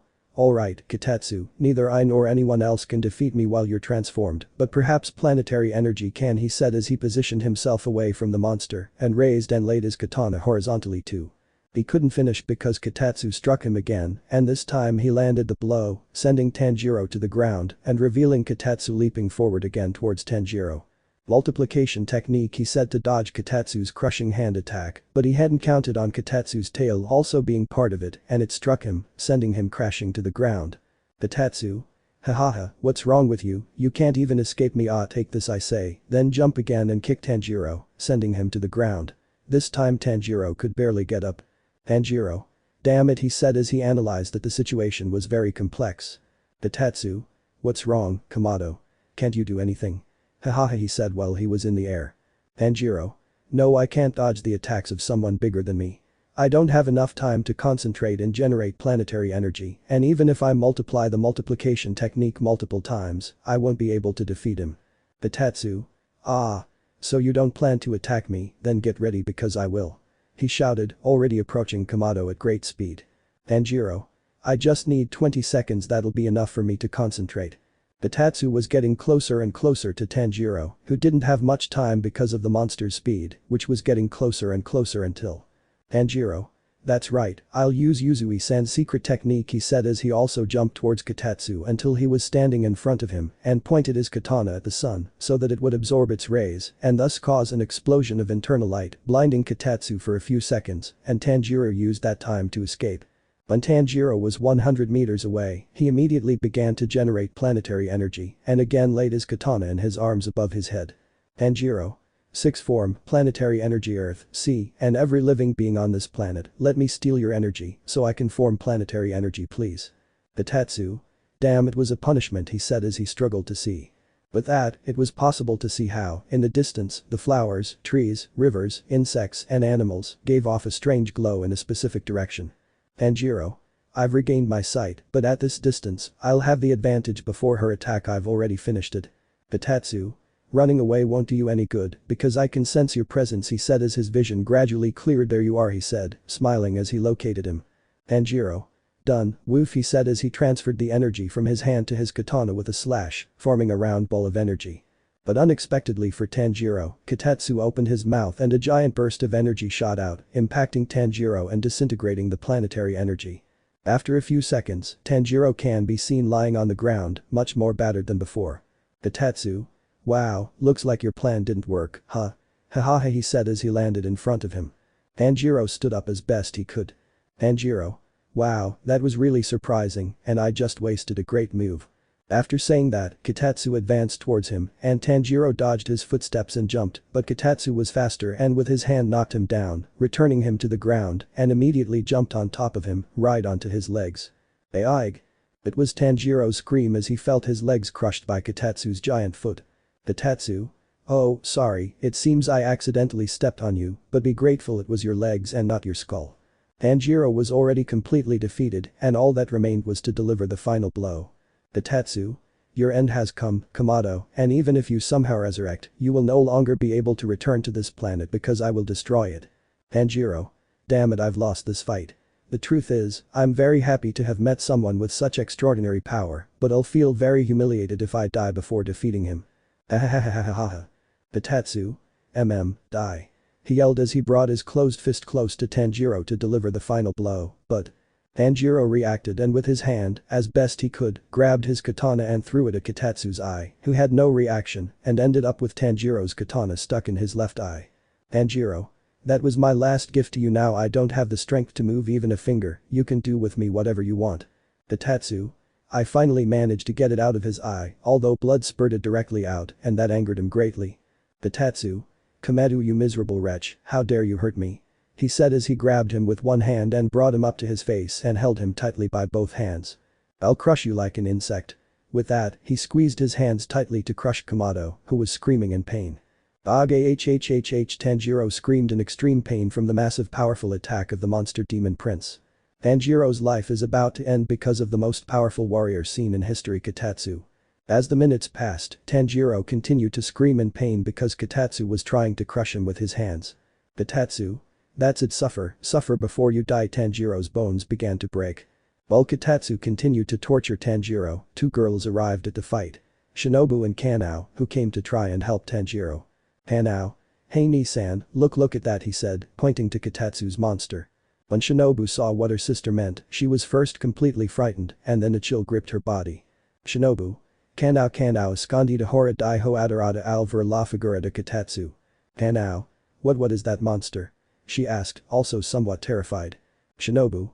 Didn't you hear me? Listen to me and hide, it can't be, he turned into a gigantic monster, Shinobu thought to herself. Kitatsu? I suppose all your bones must be broken. Does it hurt, you idiot? He said as Tanjiro began to lose consciousness. Shinobu. He's trying to kill Tanjiro, let's help him, follow me. Kanao. But teacher, how can we help him? Shinobu. You're right, let me think, I know it's not a plan, but it's something. Look for something on his body that's out of the ordinary. Kanao. Something like its tail, it's shaped like a giant wolf's tail, but it's too thin to be one. Shinobu. That must be their weak point. I already have a plan. Kanao. I'm listening. Shinobu. You go in front and keep him busy and distracted while I stay in the back and try to cut off his tail. Kanao. Sounds like a good plan, let's do it, she said as they both headed off in their respective directions as quickly as possible. Kitatsu, with his enhanced hearing, heard footsteps approaching and turned around to find Kanao staring at him intently. Shinobu. Damn it, I have to be quick, Tanjiro is about to die. Kanao. Hey, spit it out now. Kitatsu. Oh, what do we have here? It's this loser's best friend, so you've come back to watch him die, he. Kanao. Come on Shinobu-san, do it quickly, she said to herself as she glared angrily at the monster. Kitatsu. He doesn't have much time left, say goodbye to Tanjiro, girl. Insect breathing, 10th form, ant slash. Someone shouted from behind Kitatsu, but he jumped to reveal it was a cutting disc aimed at his tail, but he was able to dodge it in advance. Kitatsu. Did you really think I didn't know there was someone else here? I didn't think this girl had the nerve to come alone, but don't worry, after Komodo, it'll be your turn to die, insect pillar. Kanao. That was the plan and we failed. Shinobu. I'm sorry Tanjiro, but he's right, we can't even lay a finger on him, he's too powerful, she thought to herself as she realized it was impossible to beat him. Kitatsu. What's wrong, girls? Did you give up already? Oh, she gasped out of nowhere because something unexpected happened. Kitatsu's tail had been unexpectedly cut off by Zenitsu. Zenitsu had been in the battle the whole time but didn't participate out of fear until he mustered up his courage and performed a heroic act. Cutting off Kitatsu's tail with his katana, he quickly hid. Kitatsu. Oh no, damn it, there were three of you the whole time, oh, he howled as he forcibly released Tanjiro while his body rapidly began to detransform. In a matter of seconds, Kitatsu's figure had returned to normal since Zenitsu had cut off his tail. Shinobu. Well done, Agatsuma. You saved the earth. She shouted. Kanao. What happened? Why did he turn into that monster? Kitatsu was already very weak, but he was still standing and thinking coldly. Kitatsu. You and everyone else will pay, I will make you suffer in ways you imagined, you brought it on yourselves, your torment will be legendary. Shinobu just stared in terror while Zenitsu remained hidden and Tanjiro was still unconscious. Kanao. Oh no, what now? We didn't plan this far. She said, unsure of what to do. Kitatsu fixed his gaze on Shinobu, signaling that he was going to go after her, but she only smiled at him before turning around and looking directly at Kanao. Shinobu. Kanao hieda akwai. Unfortunately, Kanao didn't react quickly and Kitatsu swiftly delivered a knee strike, making her gasp and kneel before him. Kitatsu. I'll start with you, abnormal girl. Shinobu tried to attack him, but Kitatsu was faster and kicked her, sending her crashing to the ground. Kitatsu. I think she wants to be first, he said, referring to Shinobu, but he still decided to continue tormenting Kanao by grabbing her by the neck and headbutting her forehead until blood started to flow. I didn't know vermin had red blood. Kitatsu. You scream like Komodo, I think it's only fair that you're by his side, don't you think? He said, launching them towards where Tanjiro was. Tanjiro. Ka Kanao millimeters, he groaned as he regained consciousness. Kitatsu. That Kamado is very persistent, he's still conscious. Tanjiro. Kanao, I want you to listen. I'm sure that guy doesn't have much strength left. Kanao. I can't move. Kitetsu. How about this? In this order I'll finish you off. Kamado will die first, then Sayuru, then that pillar who only causes me trouble, and last will be that damn cowardly blonde who dared to cut off my tail. Zenitsu, he knows who I am. He mentally cursed himself upon hearing that they were coming for him. Tanjiro. Kanao, listen to me, you must face him. I'm not asking you to win, just to keep him occupied, and then we'll ask your sister to finish him off. What do you think, Kanao? Kanao. I can't, I'm very weak too. Tanjiro. Enough with the excuses, so the death of the others was in vain. What lesson did you get from Tomioka's death? Kanao. Why, you're right.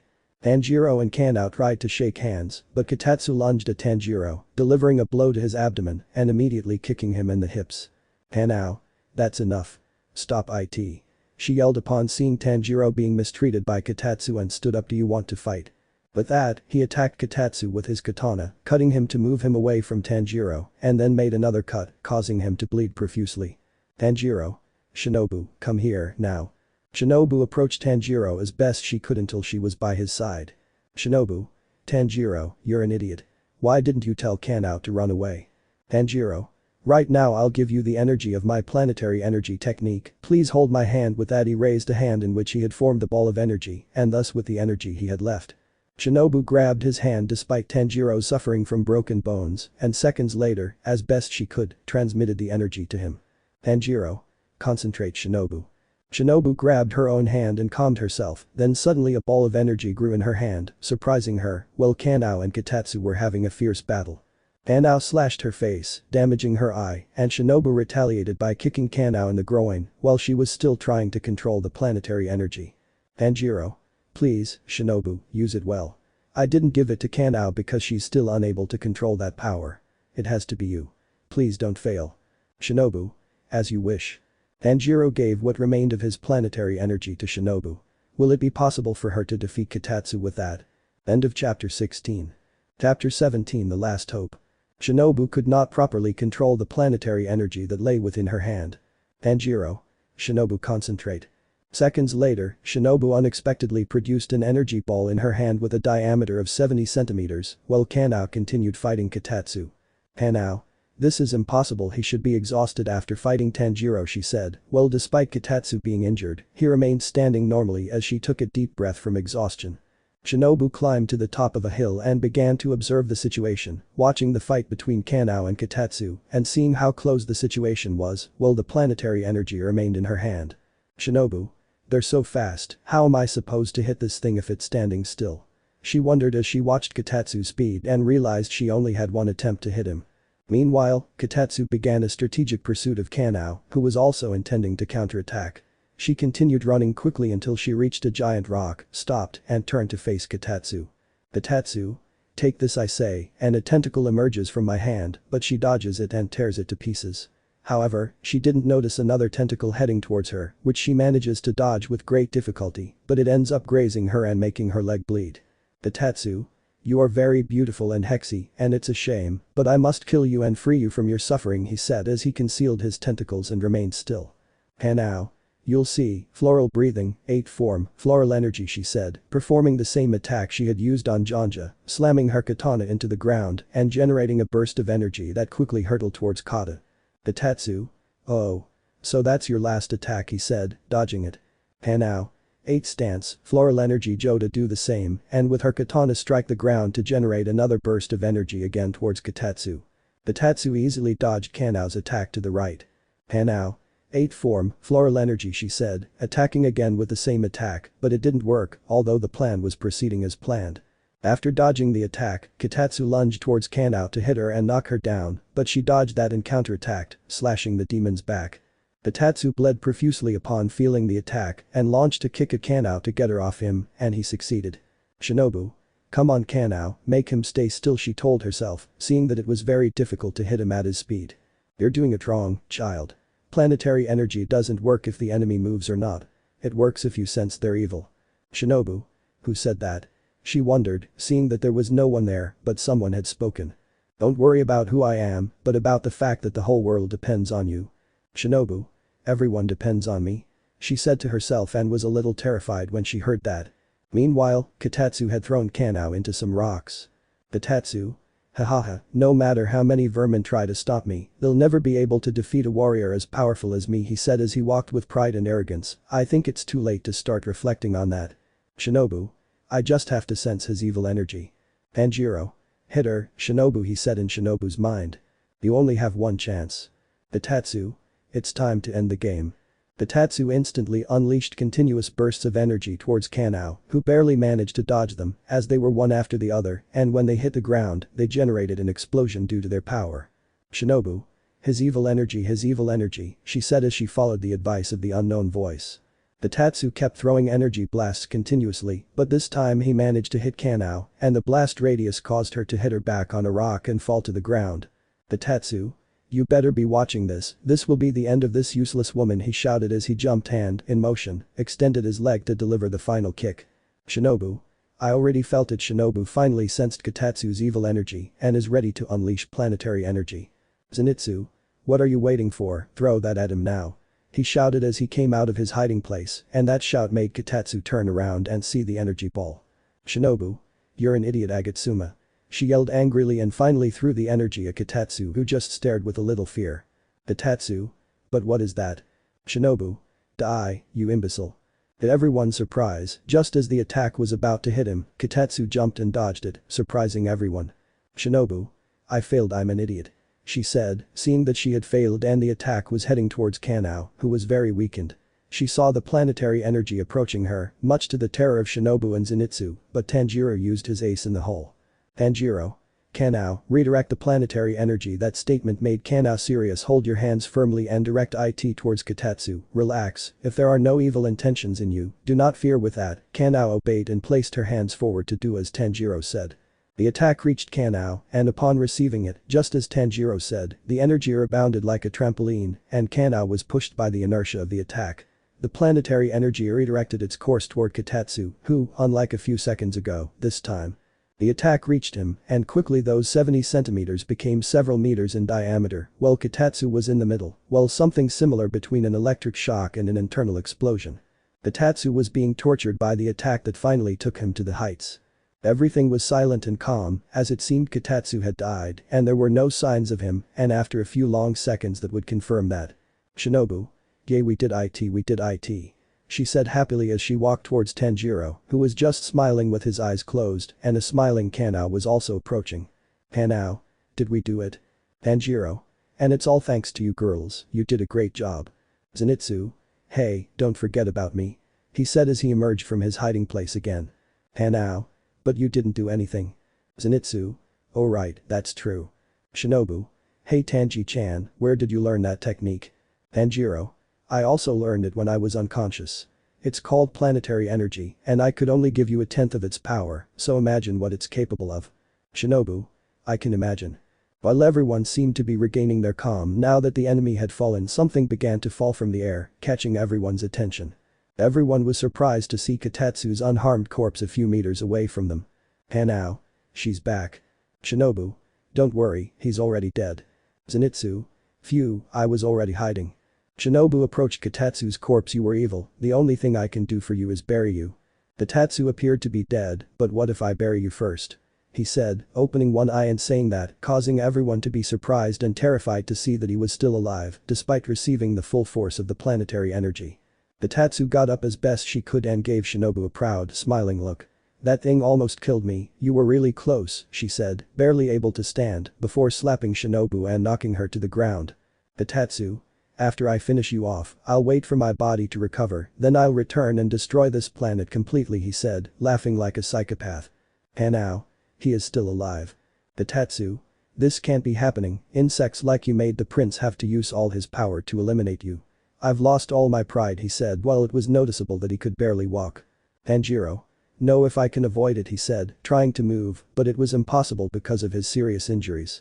Kotatsu quickly hugged himself, then unexpectedly caused an explosion that sent everyone flying. After a few seconds, a very tired Kotatsu could be seen on the destroyed ground, exhaling with great difficulty, his hair disheveled and sticking upwards, straining to keep from collapsing and closing his eyes. It was also clear that Tanjiro, Shinobu, Kanao, and Zenitsu were all badly injured, even more so than they already were.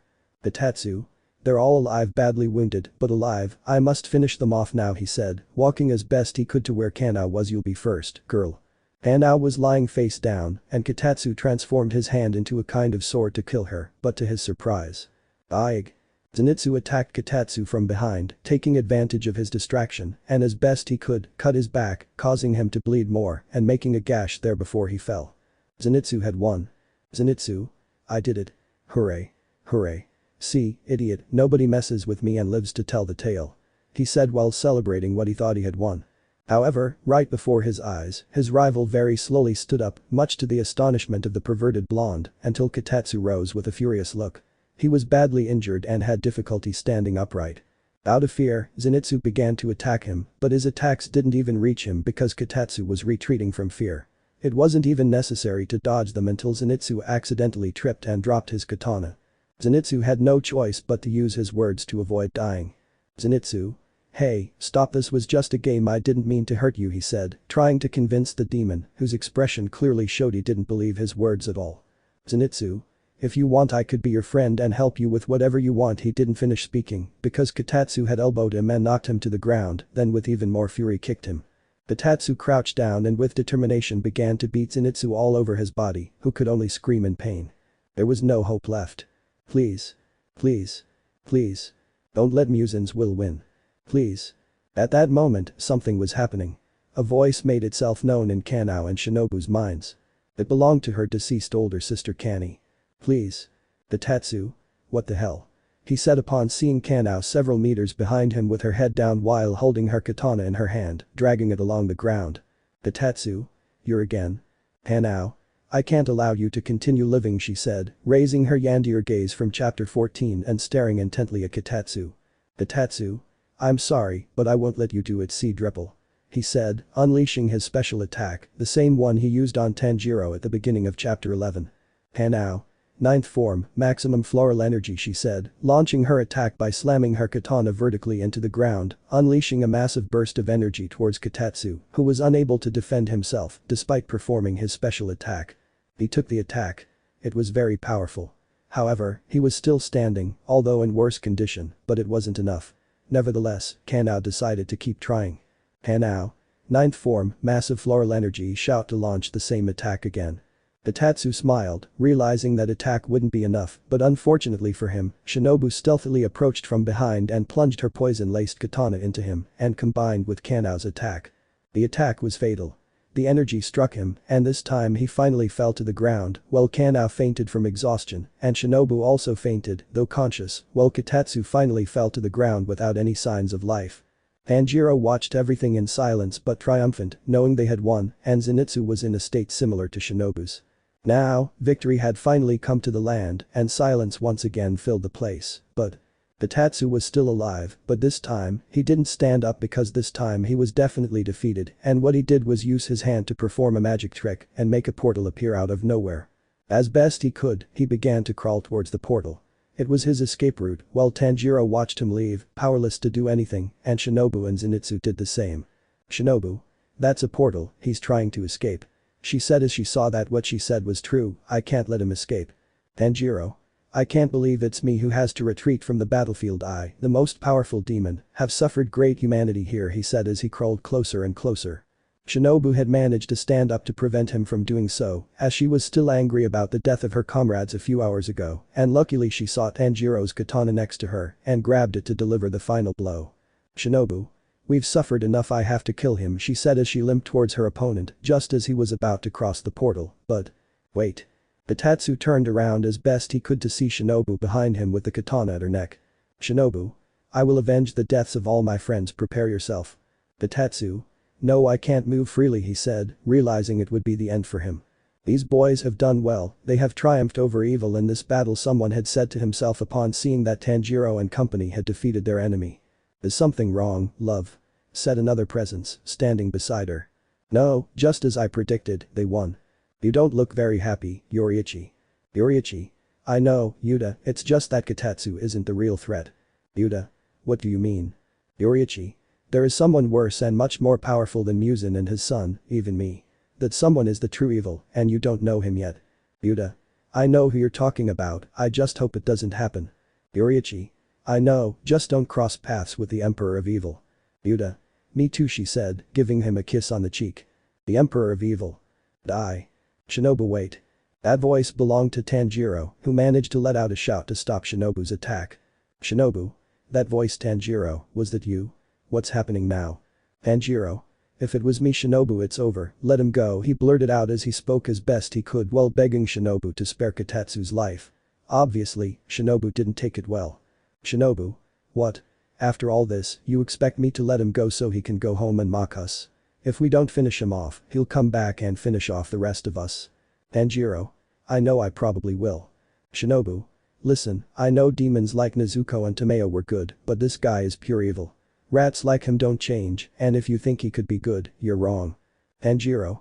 You're right, but when I was fighting him and I was about to defeat him, I couldn't stop thinking that it would be a waste.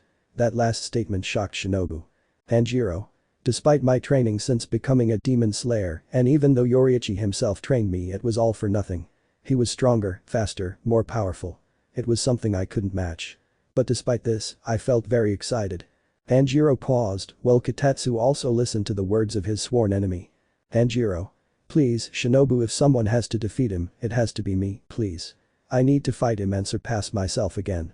After Tanjiro's will to spare Kotetsu's life, despite Shinobu's hatred for him, she finally relented and dropped the katana to the ground.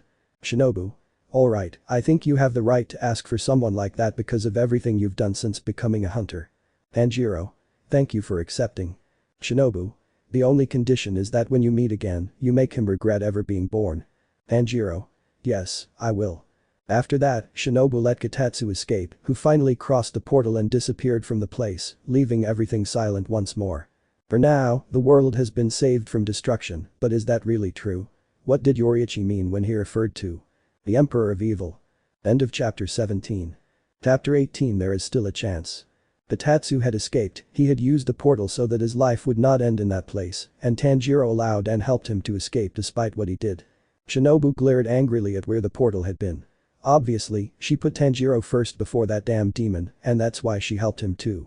After a few seconds of total silence, she went to her little sister and ward to find her unconscious, knelt down to stroke her forehead and place a kiss there to tell her with that affection that everything was alright. Then he went to Zenitsu, but seeing that he was alive and well, he ignored him and went somewhere else.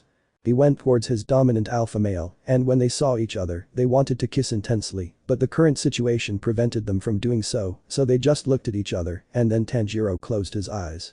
Dee. Those voices were familiar. They were Aoi and Nezuko, who had come running because the nosy crow had told them where she was so they could come and help her. Shinobu. Miss Aoi. Tanjiro. Nezuko. Zenitsu. My mate. Tanjiro was weak so he didn't hear that. Shinobu. What are you doing here? You're lucky the demon is gone. Aoi. That doesn't matter anymore, they're hurt and need help. Aoi went with Kanao to grab her and ask Zenitsu to take her, while Shinobu and Nezuko took care of an already unconscious Tanjiro. The journey was silent, the battle had a very bittersweet taste, and after a few hours they had arrived at the butterfly farm. Kanao and Tanjiro were lying on separate stretchers, while Shinobu and Zenitsu were treated and healed within minutes, and their bodies will recover in days as their injuries were minor. 2 days later. Shinobu, despite being injured, was in charge of restoring Tanjiro and Kanao's health. The atmosphere was strange since there were no dialogues or interactions. They were just doing their duty, while Nezuko was in charge of Zenitsu and Aoi, keeping the estate in good condition. Aoi noticed her teacher's condition, but decided not to speak to her because she needed to concentrate on Kanao and Tanjiro, but she couldn't ignore her. Aoi. Hello, Master Shinobu-san, she said, entering the infirmary. Shinobu. Hello, Miss Aoi. Aoi. Teacher, are you alright? She said, noticing how tired she was from hardly sleeping at all. Shinobu. I will survive, but they will recover soon and need attention. Aoi. You're right, teacher. I'll bring them food, painkillers, and cold water. Do you need anything? Shinobu. Actually, yes, when Tanjiro arrived at the battle, he gave Kanao and me a kind of very rare seed and said that you made them. Aoi. Yes, they are healing seeds, I'm sorry for hiding it from you, since I was afraid they were dangerous, she said apologetically. Shinobu. Never mind, I must thank you. Those seeds healed me and Kanao, thank you. So I need you to make more. Aoi. I'll do it, but I can only do them one at a time, so one of us will have to wait longer. Shinobu. Okay, I advise you to start doing them. There's something important I need to tell you all when you're conscious. Aoi. Okay, she said, leaving the door and running off. As if by magic, Kanao and Tanjiro woke up out of nowhere at the same time. Shinobu couldn't contain her emotion and hugged her sister tightly while crying on her shoulder because she had almost died in the battle, and Kanao returned the hug as if to say that she was okay. Then she went to Tanjiro, who was in worse shape with broken bones, so she just stroked him. Tanjiro just wanted to kiss her because he couldn't stand Shinobu being there without him doing something to her, but his condition prevented him from doing so. Tanjiro. Are you alright? He said, coming out of his trance and now actually worried about his friends. Shinobu. Don't worry, you're the one in the worst shape, so please don't overexert yourself. I'll be right back. She said as she left the infirmary to tell everyone that they had woken up and could come see them. After 10 minutes, everyone was gathered in the infirmary, and those were Tanjiro, Kanao, Shinobu, Nezuko, Zenitsu and Aoi. Nezuko spent the whole time crying when she saw that her brother was alive from his battle. Aoi. It's a shame the others didn't survive. Zenitsu. Even though Inosuke is a bully and a savage, I miss him. Shinobu. Just thinking. Kanao. What's wrong, Ni-san? Noticing Shinobu's strange reaction. Tanjiro. Now that I remember, Shinobu, you said there was a way to bring them back before fighting Katatsu. What did you mean by that? Shinobu. I want to tell you something, pay attention. Everyone became serious. Shinobu. Well, at the beginning of the fight, before Yuzui, Tomioka and Inosuke arrived, that demon named Katatsu said that there were other kinds of demons. Tanjiro, Aoi and Nezuko were surprised. Tanjiro. By a demon, that's all we needed. Shinobu. And moments before Tomioka's death, they said something interesting. Flashback. Katatsu. Janja, finished them all off once and for all. If the four of them team up to fight, they could be a threat to us, and we have to show Kamado what we're capable of.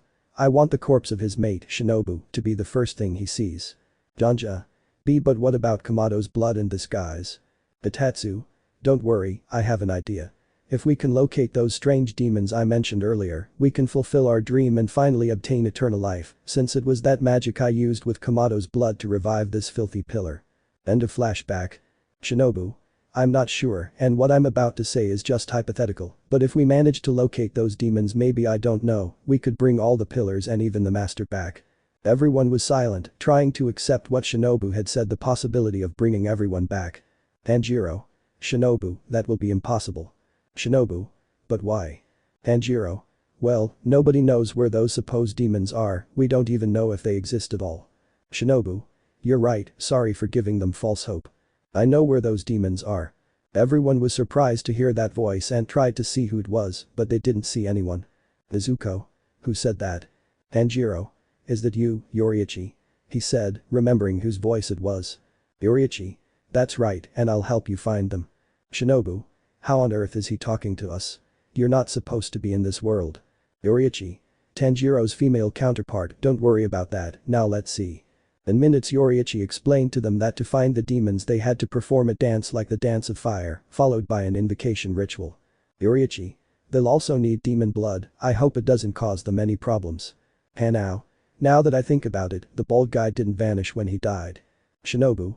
You're right, we could use him, she said enthusiastically, convinced that her idea was quite feasible. Haha, there is still hope.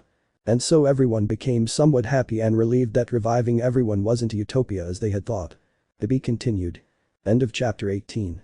Let me know in the comments below if you guys want the next part. Also check out my other video that has been shown and left. Thank you for watching, if you enjoyed this video please like and share this video. And have a fantastic day, bye.